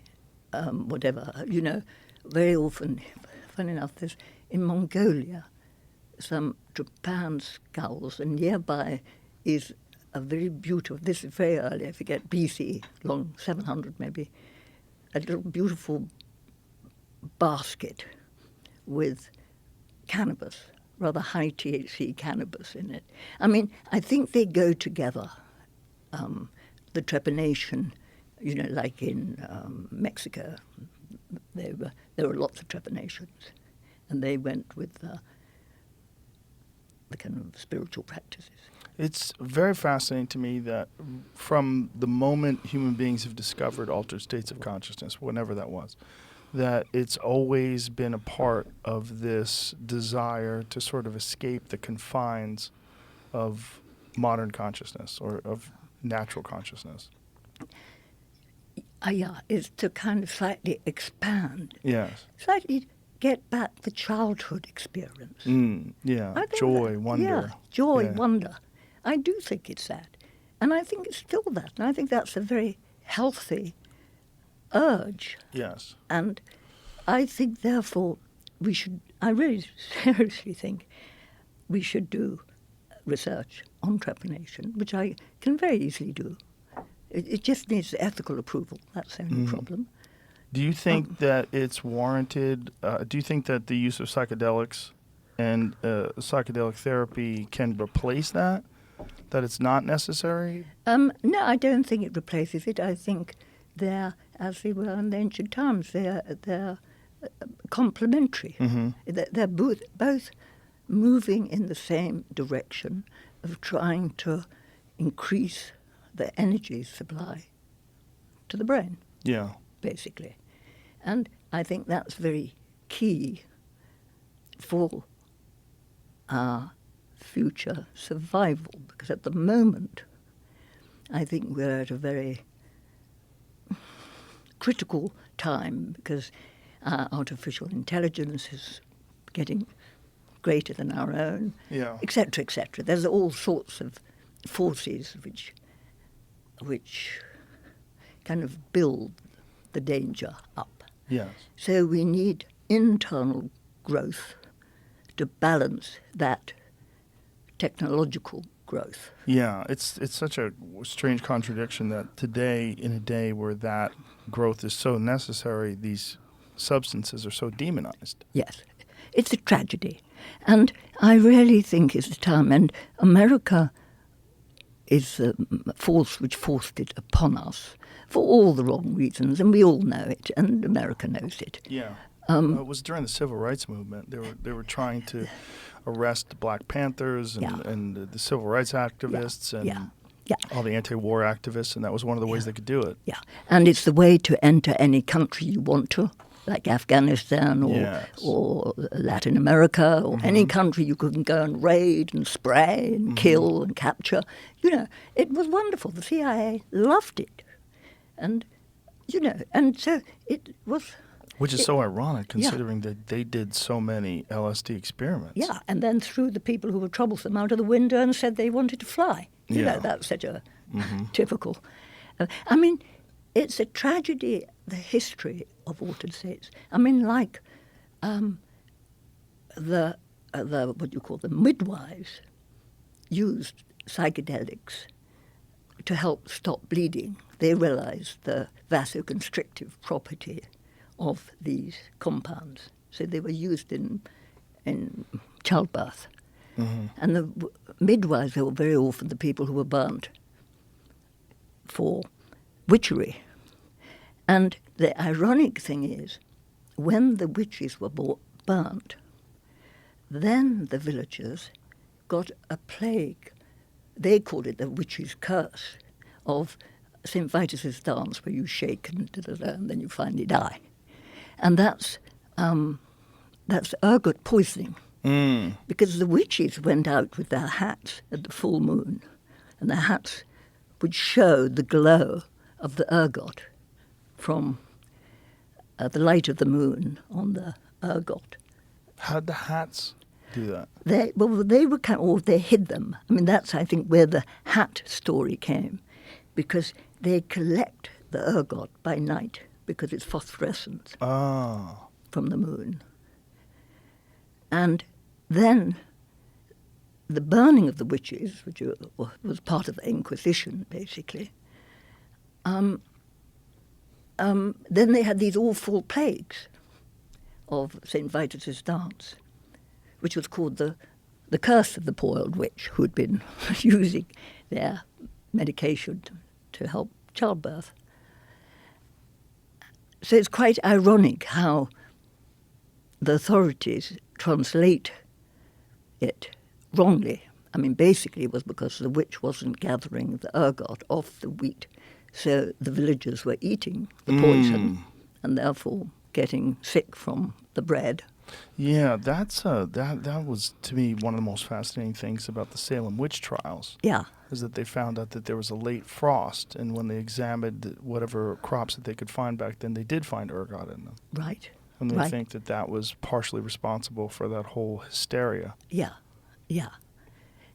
and it was very much intermingled with the Protestants, the Inquisition between the religions and the whole thing came at the same time.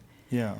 So there's been a kind of tragedy. I mean, the point is, those in power actually don't want other people taking these compounds, like the Americans didn't want their soldiers taking acid, right. because it made the soldiers say, gosh, actually, I prefer to be in the park with my girlfriend right. than in some bloody wood far away getting shot. Right. It's pretty common sense. Yeah, they didn't want common sense. Yeah. Yeah. So it's a tragedy of the human fate. I mean, the tragedy of humanity, us, is that we've developed this compensatory mechanism which has made us the genius that we are, and we can do all these brilliant things we do. But it also has made us this psychotic animal which is capable of great self-harm. And somehow we need to balance it. Yeah. And that's why I rather like the phrase, the psychedelic age. In the sense, I don't mean everyone taking psychedelics and having a party. I mean learning the art of how do you control your level of consciousness, and then how do you control that level so you can keep your concentration. I don't go in for Leary, turn on and drop out. Yeah. I say turn on and drop in. Yes. Be creative. Yeah, that was the problem with Leary, that his philosophy and what he was espousing to people was, people felt like it was dangerous to civilization, that people were going to ruin their lives, they were going to drop out, and they were going to become part of these hippie communes. And yes, it was all bad publicity, badly played. Yeah, and in those early years, in the mid-60s, when I started taking psychedelics seriously, we took it for working. I mean, the Stones would be playing half a mile away from our flat where I lived and still live in London. We didn't bother to go to them because we were having such fun doing our work, which is studying the brain on acid. Who go? Why bother? And, yeah. So I think that the use, I'm sure you and millions of other people know, how incredibly inspiring for work the use of psychedelics can be. Yes. you can see things you never saw before. You see, because suddenly having more of the brain simultaneously active, as our images showed, the two circuits, you can see this is the ordinary brain, this is the brain on psychedelics. I've got those beautiful things came from our study. The circuits, do you know the ones? I've got a picture of it in my bag. You can see the difference in the brain. Mm-hmm. And that can be used for whatever you're doing, for whatever creative, thoughtful process. You've suddenly got all that extra brain power Yes. to dedicate towards what you feel passionate about. It's a superpower for stand-up comedy. Yeah. For stand-up comedy, yes. so many of my comedian friends Yes. use it to write. Yes, absolutely. And I have an intimate relationship with Jamaica, and the deep divers. There's someone on the beach who said the one who wins that prize is his best friend, and he can stay down there much longer than the best friend can, because he smokes very heavily before he goes down. Cannabis. Yeah. And he said that enables him to stop breathing for a much longer period. You know, so I think whatever you do, you've got more passion or energy. So That's here's what the imagery. So that's the adult brain there On the left. on the left. And know. what are these lines representing? It's connectivity between different centers in the brain. So Wow. this is when you're on a psychedelic. It doesn't matter if it's psilocybin or LSD. When you're on, you suddenly got this much more intimate connection between the different parts of the brain. And so I think it needs training to learn to control that increased. It's like riding an incredibly powerful horse. You have to learn how do you control it. Yes. The brain is the same thing. If you just go and take that, you can have a wonderful experience looking at the stars or having a love affair or listening to music. All of those things can be wonderful. But if you want to use it for cognitive discipline, which actually uses a lot of glucose because it's very late in development, so it's not part of the autonomic nervous system, it's a part of the cognitive nervous system, which burns glucose to get the energy to concentrate. And so that's the importance of taking the vitamin C and keeping the sugar level normal. Can I ask you a question about that? Yeah. What about ketones? What about Yeah. I know many people, they get on a ketogenic diet and Yeah. their brain produces ketones and they feel Yeah. like intellectually that's a superior fuel. I think probably it is a very good fuel, yeah. I think there's a lot more we'll constantly be learning about how you can energize the brain in better, healthier ways. Yeah. But I think a basic secret, which I feel I was given the key to in 1966 when I learned about how one can increase the blood supply to the brain and therefore give it all that extra energy to have all the brain functioning. And then it's a whole new art. How do you use that Yes. productively? But I mean, that's like being a magician. Brilliant magicians aren't. They have to practice. So it's a skill. Yes. I always say to take psychedelics, you have to be much more disciplined than not to take them. It's much easier not to take them. Yes. In a sense. I agree with that. Yeah. Yeah. I think people have a misconception about what you're doing when you're taking psychedelics or when you're taking, including cannabis. As I Yes. think the common misconception is that you are avoiding reality Yeah. and that you are somehow or another giving yourself a crutch. Yeah. I don't think it's that at all. No. And I think I that quite agree. with discipline, the use of psychedelics with discipline, it allows you to experience these states and get something from them and pull something from them and apply it Yeah, I to totally agree. normal consciousness. I totally agree. It gives you an extra power like riding a more powerful horse. Yes. You've got in your brain power, there's more there. Yes. And so, I mean, I find if I'm in a really beautiful place, if I'm in Egypt or all those wonderful places with incredible beauty, Yeah. it's almost an insult to the place not to be at your optimum. I say that all the time. Yeah. I say that because when I go to art galleries, I Yeah. never go to an art gallery sober. No, I quite agree. Yeah, I always get I high. know. No Yeah. point. You don't. I also Yeah. feel that, I mean, it's just people don't like this, but I'm going to say it anyway. I like to be high around my children. Yeah. Because when I'm around my children, I'm fascinated by them. Yeah, absolutely. And things that maybe would be frustrating, perhaps, if Yes. I was sober, instead are charming. Yeah. And I find them interesting, and I'm fascinated by their mindset and talking to them. And Yeah, and you have much more in common with them. yeah, Because you're on the same wavelength. So I- you stay in Yes. contact with them. I adored having my children, and they're the greatest pleasure. And I remember being at one of those conferences in Palenque or something, psychedelic conferences. And I think it was Terence McKenna's wife actually was giving a lecture or giving a talk very nicely.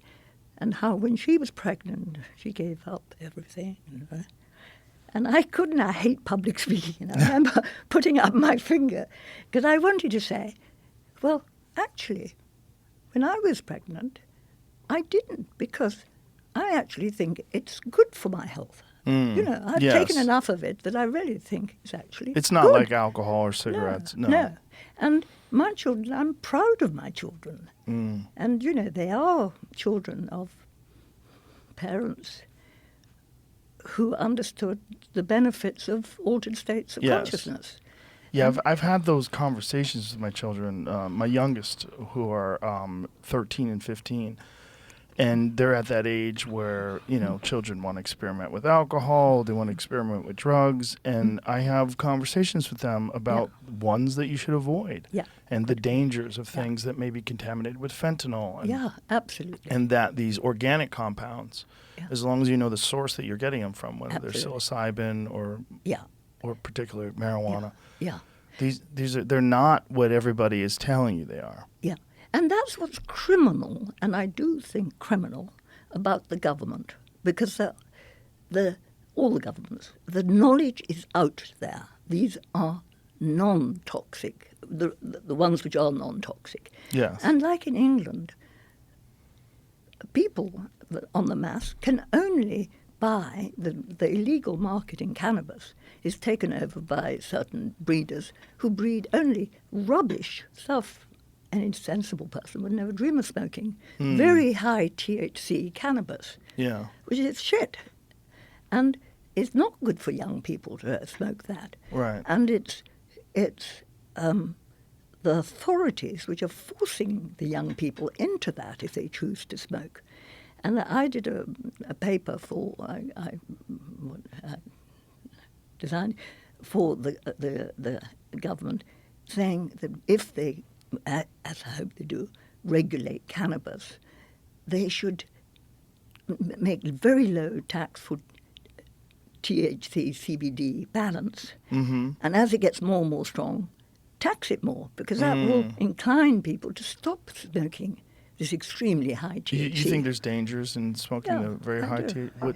I mean, not for grown-ups who know how to handle it and things. Right. But I think it can be dangerous. I believe so too, and I think there's also some correlations between that and schizophrenic breaks. Mm-hmm.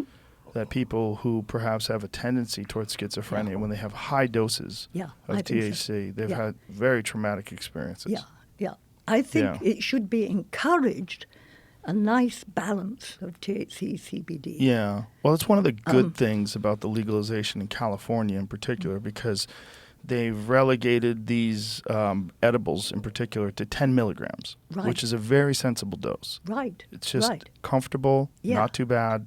Yeah. You know, and that especially in conjunction with all the cannabinoids with CBD, and it's Yeah, wonderful. Yeah. And that's such a wonderful step forward.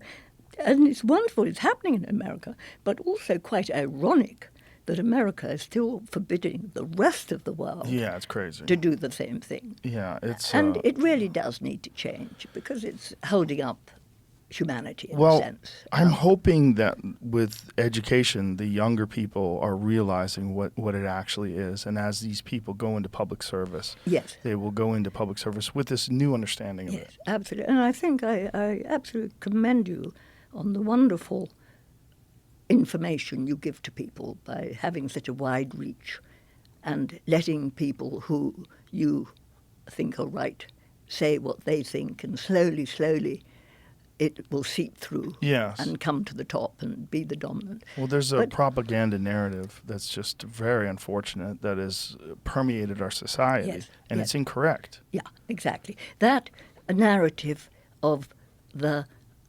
brain, LSD and something, cooking the brain in the frying pan. Yeah, this is your brain on I remember drugs. Yeah. once having lunch with Peter Thiel, and he was saying he was grown up with that and Yes. couldn't get over it. Right. You know, I mean, right. what rubbish. Rubbish. A thing which is complete. There isn't another compound, I think, which is so powerful, which is less toxic. Well, it's You can't fascinating kill. to me that all took place during the 80s. And the 80s, culturally, it's some of the worst artwork and music that the American society's ever produced Right. during the influence of the Just Say No era. Yes. And the 60s were a period of cultural growth and Yes. change. And people always put down the 60s. But actually, all the things we love, not all the things, but a lot of the things we love came out of the 60s. Mm-hmm. Spirituality, Eastern spirituality, yoga, Yes. health, Music. Comedy, yeah. Yeah. Even It- the it do- automobile Yeah. design. And it was all on LSD. Yes. It was fueled, that change in. And so I promised Albert Hoffman, I said, I can't remember what the words were, but I'll reinstate your favourite child. You know, Yeah. LSD is a wonderful creation because it's non-toxic. It's so controllable. You know, if the governments were doing what a government should do, which is basically looking after their citizens like a good mother or father looks after their children, Yeah. and therefore teaching them what they need to know, like our children. I'm never frightened my children might become addicted because they know, they're from an early stage, they know. Yes, they've been educated. Don't, Yeah. you know, Yeah. silly. Right. And also they benefit from you discussing like your Yeah. addiction to cigarettes and how you got over it. Yeah, yeah. Yes. And they saw how when it was legal, use these compounds, one was productive with it. Yes. And it increased one's passion. I mean, I'm a workaholic. So, As am I. Yeah. Yeah, and I'm a user. yeah. So yeah. It makes one want to achieve the work one can do. yes. Yes. I'm fascinated with American automobile design. I collect old cars. Yeah. And there's a time period between 1965 Yeah. and 1970 where there's some of the most amazing cars Oh, really? How interesting. ever. And it yeah. directly correlates. How interesting. It drops off a cliff Yeah. after 1970. How interesting. It's Yes. fascinating Yes. because those cars from 1965 to 1970 to this day are the most cherished collectors' isn't that automobiles and the most interesting? beautiful designs. Yes, that's very interesting. Funny enough, in this talk I'm giving in a few days' time at Denver, I'm saying you can see the markings of civilization. You can see which civilizations had integrated altered states of consciousness and which hadn't by their creativity production. Rather like in a tree, you can see by the rings Yes. which are the years of drought and which are the years Yes. of rain and sunshine. And that's exactly it, what Yeah. you're saying in the peak of beauty in I cars. want to show you something just so you could see this. I want Jamie pull up a 1969 Mustang, and then I want to see a 1980 Mustang. The Yeah. difference is so stark. Yeah, It's amazing. Yeah. And it's so clear that time period directly correlates with the sweeping psychedelics acts of 1970, where they stopped people using these things. They made them forbidden and dangerous. And that is a 1969 Mustang. It's one of the most beautiful things that anybody's ever designed. It's gorgeous. I mean, I look at that thing and I'm like, my God, it's what perfect. An artwork. Artwork. Now show me a 1980. Now this is just disgusting. Look at that clunky piece of shit. What is that? Yes. What the hell is that? Imagine that you went from that to that. Absolutely. What the hell happened to us? Something's wrong. Something's very, very wrong. And people attribute look at it to that. I mean, God, it's so gorgeous.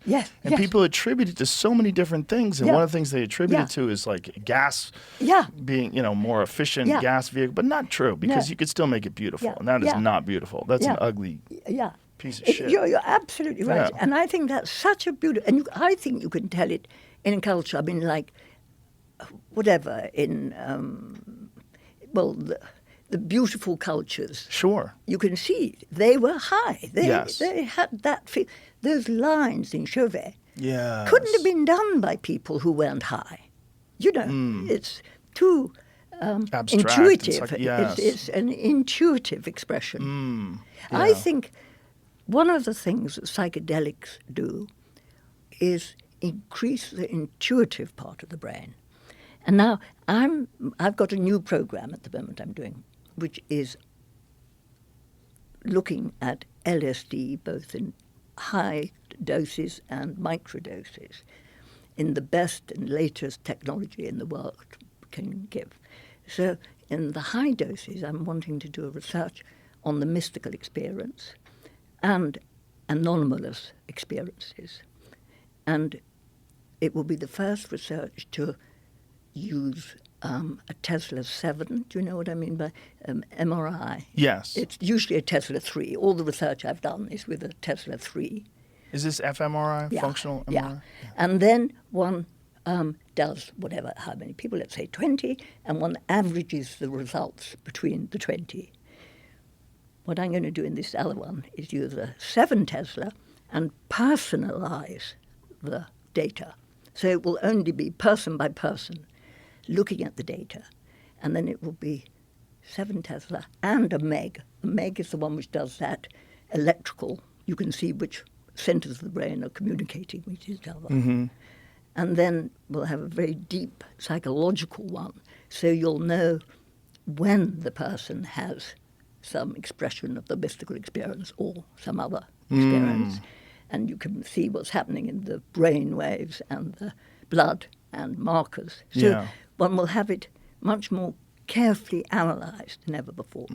Because apart from just pure fascination, interest, it's valuable to know how do we encourage people who are having a psychedelic assisted experience to overcome treatment-resistant depression or whatever, to have that mystical experience. So the more we can learn about how does that grow? How does one help the fruition of that experience, the better. Yeah. And then, that's at the top level, looking at those experiences. I mean, it's going to be so exciting, which parts of the brain to look at, and the whole different areas, the hemispheres, the blood supply, the which parts of the brain are activating in the highest way in that experience. I once did an experience with a very high-level Indian meditator lady, and she really wanted to help me, and it was in a MEG, one of those ones, a hairdryer. And she told me after she came out beaming. She'd had a most wonderful mystical experience while she was in the machine. She said, the best experience I've had with God for a long time. And it showed a great burst of gamma in the right cerebellum, which is very fascinating because everyone thinks the cerebellum is just nothing basic, balance and all those sort of things. But actually, I think it's much more fascinating than that. And so a mystical experience is rather like a toad in the sun, sitting on the sun, in a state of blissful happiness. You know, it'd be very fascinating to actually know about more these different experiences that we can, as humans, experience, Yes. and how hopefully we can, Map them. and therefore learn how to get them more. One of the things I was fascinated about with you is your discussions of your experiences on LSD playing Go, Yes, that's very interesting. which is really interesting because you said it made you a better player. Yeah. And Go is an incredibly complex game. Yeah, and that's why, well, for the last 50 years, I wanted to, and I will do, a research on Go. But it's very difficult to find Go players who are used to functioning on a high level LSD. Do you see what? Because people don't on the whole. Right. So, but I've got that in place because Go, as you know, is a pattern recognition. It's an intuitive game of pattern recognition. I've never played it. It's a wonderful game. Once you get into it, you really get addicted to it because it's behind everything. You can play life on the Go board. And you have a handicap, so you know exactly where you are with the person you play against. A numerical handicap? Yeah, the better player plays with white stone. So the worst player has black, which is slightly is more obvious, so it's a better visual, but it's slightly less good psychologically. And then they have handicaps. Every 3 games you win, they get 1 stone put down on the board first, advance. So anyway, we played passionately in the early 60s when LSD was legal. And at the end of the day, you know, we were doing brain studies all day or whatever we were doing. And then Go was and we wrote down every game we played so we knew who won and what the score was. And anyway, I was a slightly better player than my opponent, but if I was an LSD and he wasn't, his handicap went up from 3 to 6. You know, so that's winning 9 games. That's a big, Right. big change. And then it would come down again as he saw the patterns, because it's a pattern recognition game. Right. And it's a wonderful game. But I gave it up because you have to be passionate about it to keep playing. Right. It's very taxing, right? Yeah, very taxing. There's a similar result with psilocybin and the game of pool, pocket billiards. Right. You have more feel, and you know where the ball is going Right. more. Right. And you can understand angles and patterns. Yeah, absolutely. Absolutely. And I think sportsmen, I mean, like Joe, the father of my children, he loved cricket. And he said he was a better bowler. Have you heard of the pitcher who pitched a game on acid, a no-hitter game on acid? No. Yeah. Who was that again, Jamie? It's a very famous story of a guy who he made a mistake and got just too high. And it didn't wear off, and he went to the game. Here it is, Doc Ellis. Yeah. He took acid and pitched a no-hitter. Yeah. So don't get his ball when he was on acid, which sounds so crazy. That's exactly it. I mean, and do you know that picture of the spider, which came out in the 60s? The spider's web. Yes. I'm trying to recreate that study at See if you can Oxford. find that spider. They gave the spider LSD. Yeah. And, you know, the caffeine one was absolutely chaotic. It was so bad. Look at it. The cannabis one started off rather well, then got chaotic, just like cannabis does happen. But look at the LSD And the LSD one was perfect. Better than perfect. Well, look at the normal one, though. The normal one's pretty amazing, too. Yeah. But funny enough, now I know the leading web person in the world is Don at Oxford, who I've been talking about 6 years now, to do this research. But you wouldn't believe it. To give a spider LSD, one has to get ethical approval. Oh, that's hilarious. I mean, That's funny. And for 8 years, we haven't yet got their school approval. There's nothing ethical You about can't- being a spider. Yeah, I know. You can't believe it. Their whole existing Yeah. its existence is unethical. Yeah. They're trapping other insects. Exactly. Yeah. Exactly. Anyway, so far we haven't done it, but I really want to do it this year because, I mean, maybe they were pulling our legs, but Maybe. it's a very interesting concept. Sure. That even at the spider level, it improves function. Yes. It would make I- sense that caffeine would be all over the place too. Yeah. The heart rate would be jacked up, Yeah. or whatever, their central nervous system. Yeah, yeah. Yeah. But there's so much we could do. And that's why I actually feel, having lived with these substances as my passion for 50 or 60 years, and particularly LSD, because I think it's the cleanest and I know it the best, I've got a very good instinct how to do it.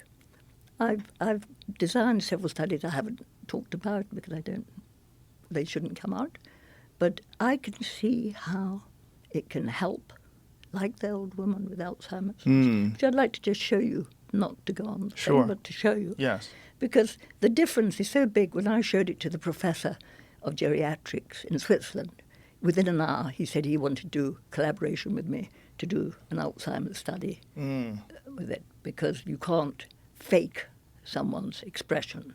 So from deep apathy, it goes to a sparkling little old lady. And there's nothing conventional that would replace that. There's no conventional No, medication there's that no has the medication. same sort of application. And actually, I'm working with a very nice man who's the CEO of the biggest care home in England, which is a national health one. And he'd heard about my research and is very interested. He says 70% of his residents have Alzheimer's, and there's nothing you can do. And the suffering it causes them and their relations and their carers is devastating, and it's getting worse and worse as we live longer and longer. And it's stunning that yeah. there's something available. Yeah, yeah. And, well, after I'll show you, because it is miraculous. And so I've also got a very, very good concept for the perfect place, because what I would like to do is, with these conditions, like I'd like to do Alzheimer's, I also want to do autism, also Parkinson's. You know, I want to be able to fast forward these researches with the best doctors available, scientists. You know, I can design them. I know them. I know how they go. And what I can see is it's very similar to a condition which we know historically, which is called terminal lucidity. And I've been studying that for the last year or two.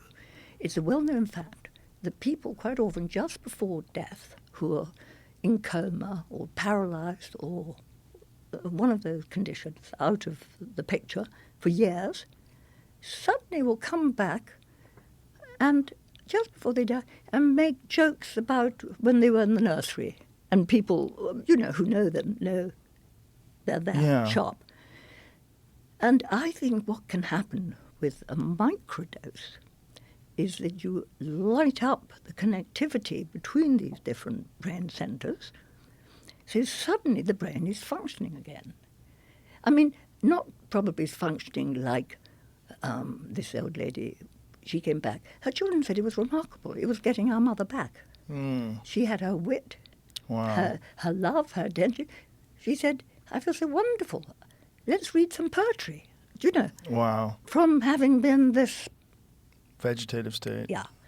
And I think we can now get that going. And what I want is the freedom to design, to make the care home called the Beckley Harbour, where people can go and be treated with these compounds to see if it suits them, and see if it has the same effect as it had with this old lady.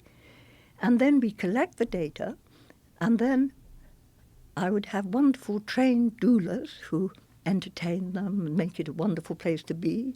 We'd have dogs and children, and it would be like that sounds home. incredible.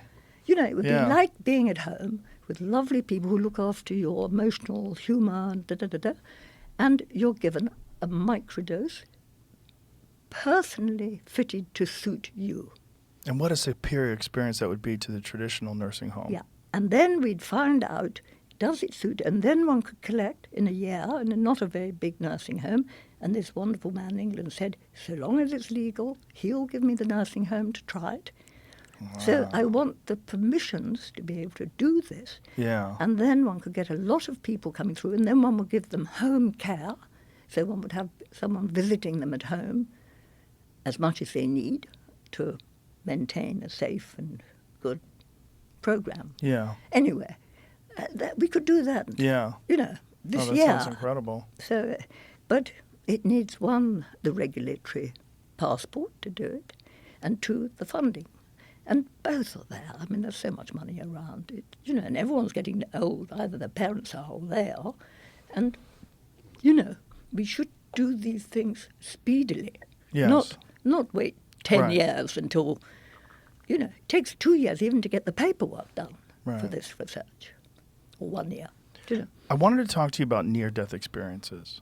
And there's a lot of speculation about what happens in the brain during near-death experiences, because many people report things that are very similar to what is like a breakthrough psychedelic experience. Yes.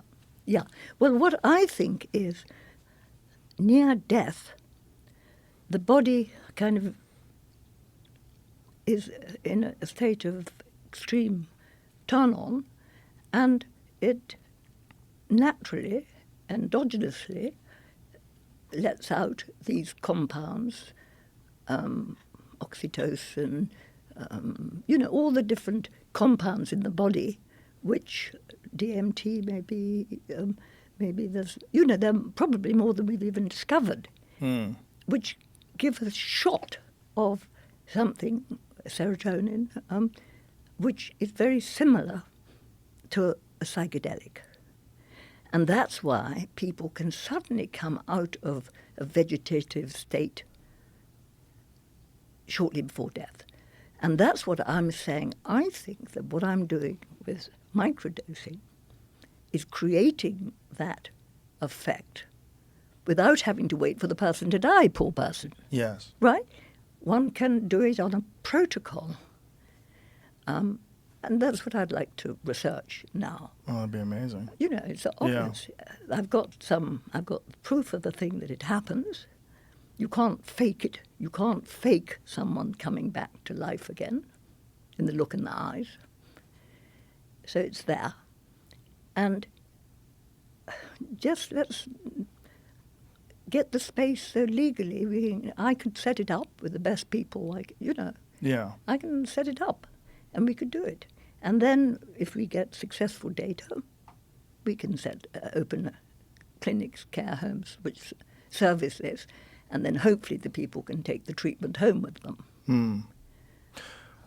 One of the more bizarre things that comes out of psychedelic experience is contact with entities, contact with what seems to be some other form of consciousness. What do you think is going on with that?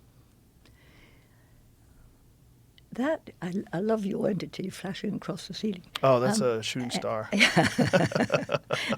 have to tell people about that, especially people that have had psychedelic experiences. They think they're having a flashback. Sorry, I didn't warn you. Oh, yeah. But what do I think? Certain compounds create it more than others. DMT, Yes. much more. LSD doesn't really produce entities. Right. Strangely. It's. I think it's. Yeah. But Anyway. psilocybin does. Yeah, but that's got DMT in it. Right. Which LSD. That's why I love LSD. LSD, I think, is more like a flower opening up, i.e., it's more of yourself. Right. Whereas DMT, whether it's ayahuasca or psilocybin to a lesser degree, has this slightly boom, boom, boom, slightly dominating sound, slightly... I don't really like the colours as much. You don't? Not quite. Those kind of mauves and browns, and I prefer the LSD colours. You see mauves and browns when you do DMT? Well, I'm not a DNT person. I mean, I've done it, Yeah. but I don't. Because I've seen very bright, vivid colors. Yes. I've not seen mauves Haven't and you browns. seen the darker colours? I find it slightly dark. Really? I mean, Interesting. I was once quite recently in a room of a session when people were doing it. There were only 10 people in the room. 3 of them were in a battleground. A poor boy had much too much and was screaming and yelling and getting burnt. And the person who looked after him was a very practiced person in these things. He then said to me, well, actually, I was in a massacre myself. And, you know, A and massacre? yeah, I mean, you know, he was, Really? while he looked after the person, but he's very well contained with his massacre, so he still managed to look after the young. But I actually thought, I don't really choose compounds which bring the tendency of those sort of experiences. But I know people have wonderful experiences. Yeah. And I've never had those negative experiences Haven't like you? that. No. My Right. experience has been very vivid and bright Right. and enlightening. Right. Yeah, and Right. the entities are very colorful. Right. Bright colors and wild, beautiful, loving experiences. Right. How lovely. Yeah, Well, yeah. that's very lucky, because I know people who've had horrible ones too. But I mean, obviously they come and they go. Do you think that that's people struggling with the experience and trying to control Yes. it? I'm sure trying to control it is not a good detrimental. Yeah. And I think people are very lucky who've never had a really bad experience. I had a really bad experience with someone right back in the first year of my taking LSD, someone who had actually turned leery onto LSD, who was a kind of freak, not a nice person at all. Anyway, he had a vinegar bottle of Sandoz vitamin C. I mean, Wow. not LSD. LSD. And he offered me some. I said, no, thanks, I didn't want it. Anyway, I didn't want him around. And then he poured it into my coffee Oh, God. without telling me. Oh, God. And thousands of trips. Oh, you know. God. And so I had a dying experience, and it was a really bad experience. And, you know, once you cut a thing in the soul or the body, you retain that fear. A pathway. Yeah, that pathway. Yeah. So I think people who've had really bad experiences and have got pathways cut are more likely, if they're given a psychedelic, are fearful of getting down that route. Right. Do you think that's a memory retention? Like perhaps they remember the bad trip and then they start manifesting it? Yeah, yeah. And I Yeah. think they definitely remember. The question is whether they can remember it in, what do you call it? I've forgotten the word. Epidogenics, which says maybe you can go on for generations of memory of trauma, but I don't know if that's Yeah. so or not. But I quite agree with you. I mean, if you're someone who's never had a really bad experience, you're much less likely to have it, and that's a great gift, and that's Yeah. what we want everyone to be like. Most certainly. Well, yeah. What do you think you're encountering, like especially on DMT? What do you think the entities are? Do you think that's a figment of the imagination? Do you think it's the consciousness expressing itself in different ways through the visual cortex? Yeah. Like what Yeah. do you think is actually an entity? I know a shaman of ayahuasca here, and he says he always considered in the Santa Daime Church, they consider entities a deflection of attention. It's better not to go into the world of entities. Really? But a lot of people love the entities. Yeah. And so I don't know, my son once had an entity experience with ayahuasca, and the entity told him, why do you have so many, such a collection of sneakers. He's a sneakerhead. Yes, which he That's does. funny. He's got a passion for sneakers. Oh, that's And funny. everything. So I don't know. I'm not an expert on entities. Yeah, I always wondered if maybe that's your own consciousness recognizing that you're obsessing about a thing. Yeah, I think there's that. I think there's that element about it. I think, I mean, I think I'm hoping this research I'm doing on the mystical experience. I think anomalous experiences like telepathy I know happens to my own satisfaction. I'm in no doubt, How so? because with my pigeon lover, we were lovers for 15 years, passionate lovers. you know. Wasn't Tesla in love with a pigeon Yes, as well? I think he was. Yeah. Yeah. Why pigeons? Well, it just so happened that his mother died on the window ledge, and Joe went to collect her body. We were trying to feed her, and there was a little day-old fledgling without any feather, So you raised it. and he shouldn't have lived because he don't at that age. But I fed him warm milk and Weetabix on a paintbrush, and he became. I mean, he became just obsessive, and he became the boss. And Joe said to me, "Let's get rid of this pigeon, this creature. We're going to have him. I insist. Let's put him out because we're going to have him forever, and he's going to ruin our lives." So I put him, and then I thought, no, I'm not going to put him out, my beloved little Papa. And I went and brought him in again, and sure enough, we had him forever.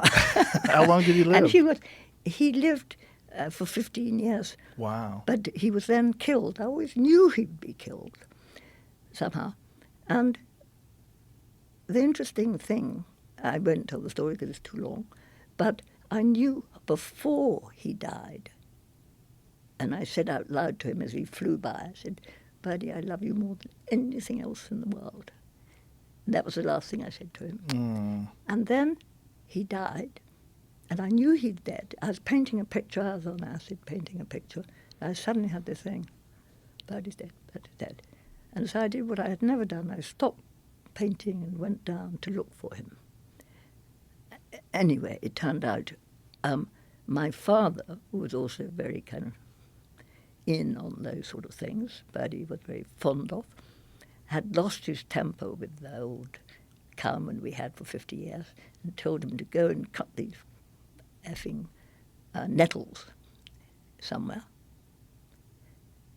And in the nettles was Birdie's still warm body. Oh. So I knew before it happened, and he knew within 10 minutes of it happening. I mean, how many dead birds do you get? See, hardly ever. I mean, birds dying all the time. They Right. get eaten. You never trace them. Right. Birdie. And then once we took Birdie camping, years before that. Anyway, it's another story. But he flew off. And then I did I got on English BBC News. I said he was the hero of Antonione's new film. And because I'd put adverts in the Times and everywhere looking for beloved grey London pigeon. I got thousands of people saying they had him, and we went all over England collecting these wretched pigeons which were meant to be Birdie. And then I went up to the television and did this petition for Birdie on the television, on the news, because I said he was the star of Antonione's new film. I asked Antonioni if I could do that, and he said yes. And so the BBC was jammed with telephones, seeing Birdie. And then I was really upset because they said they never introduce people who ring in to people looking for fear of something. Anyway, so I was incredibly sad because I thought, what the point of the whole thing? The whole point was to get Birdie back. And then there was one telephone call which came through, which came from the police station. And because Birdie had landed on a washing line of a man who didn't have a telephone, so he didn't do his own telephoning, he sent his son to the police station saying he had Birdie. And because it was the police's line, it got through to me, and that was Buddy. So, do you see what I mean? Multiple things of telepathy. And other things. I mean, I'm in no doubt that telepathy exists. Are you or not? Yeah. I think it probably does in some way. I think it's an emergent property of human consciousness that's not quite fully formed. I think it's there, but we, because of our egos and we don't sense it. Yeah. I mean, because like animals know when there's going to be a tsunami. No animals die in the tsunami. They all go up the mountain. Right. Well, humans don't have that sense. Do you know? Yes. Because we've got too much noise in the brain. Mm. So I think we've got the sense, but we don't use it. Right. You see, or don't know how to use it. Right. So I think it's there. And I love those sort of things. I'd love to know. I think they work with the same centers in the brain as their mystical experience. Mm. So by learning more about the mystical experience, one can hook on to learn more about anomalous experiences. Mm. You know, like I know a Buddhist monk who can shoot electricity, kind of thing. I mean, strange things, which are inexplicable at the moment, but it'd be very interesting to find out. So you think that these are probably abilities that we have, but they're stifled by ego. They're stifled by noise. They're stifled by anxiety. They're stifled by... Yeah, I think they're probably skills that you have to design. I mean, it is a funny thing that animals aren't ever killed by a tsunami. Right. They just have the instinct to go up, out of the way before it happens. That they have something, Understanding. Sense. Yeah. Of, I think things like telepathy happen with two things: passion, love, passion, i.e. connection, and threat. I think they put the tendency, the sense of more likely to sense it if it's like that. Mm-hmm. I mean, that's why I had passion for Birdie, and it was when he was in danger. On several occasions I found him when his wings were trapped. Mm. Do you see what I mean? Right, like you sensed it. Yeah. You had this connection with them. Yeah. And I've had it with humans too, but it's usually a threat to life, a kind of adrenal threat, which obviously sends a message if you're there ready to receive it. One of the things about ayahuasca was when they were first recognizing it, they tried to call one of the compounds of it telepathine. Yes. Yeah, but then they realized that it had already been named. It was already harmine. Right. Yeah. Right. I did the first research with harmine with someone called Jordi Riba, who's a wonderful Spanish scientist, on harmine and on neurogenesis. Mm. We showed that it increased neurogenesis. As does psilocybin, right? Yeah. Yeah. Yeah. It's interesting. I mean, it's very... we're going to find out so much. Mm. And he committed suicide, sadly, which is a tragedy because he was a great scientist. But, yeah, there's so much to understand. And I think we're at such an incredibly interesting sphere of investigation. Yes. Because these things are all on the cusp of where we are and where we can go to in the future. Yeah. And well, I think that's why it's so wonderful that someone like you is out here with this passion for it, doing this research. And wonderful that you're spreading information about these things to people. Because it has to get out there that people are actually interested. Yes. And then force our politicians,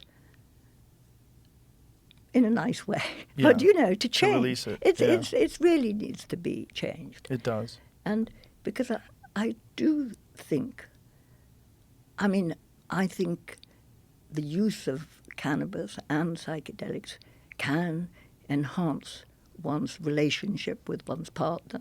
One can help see the other viewpoint and Yes. help kind of get over difficult periods. Yes.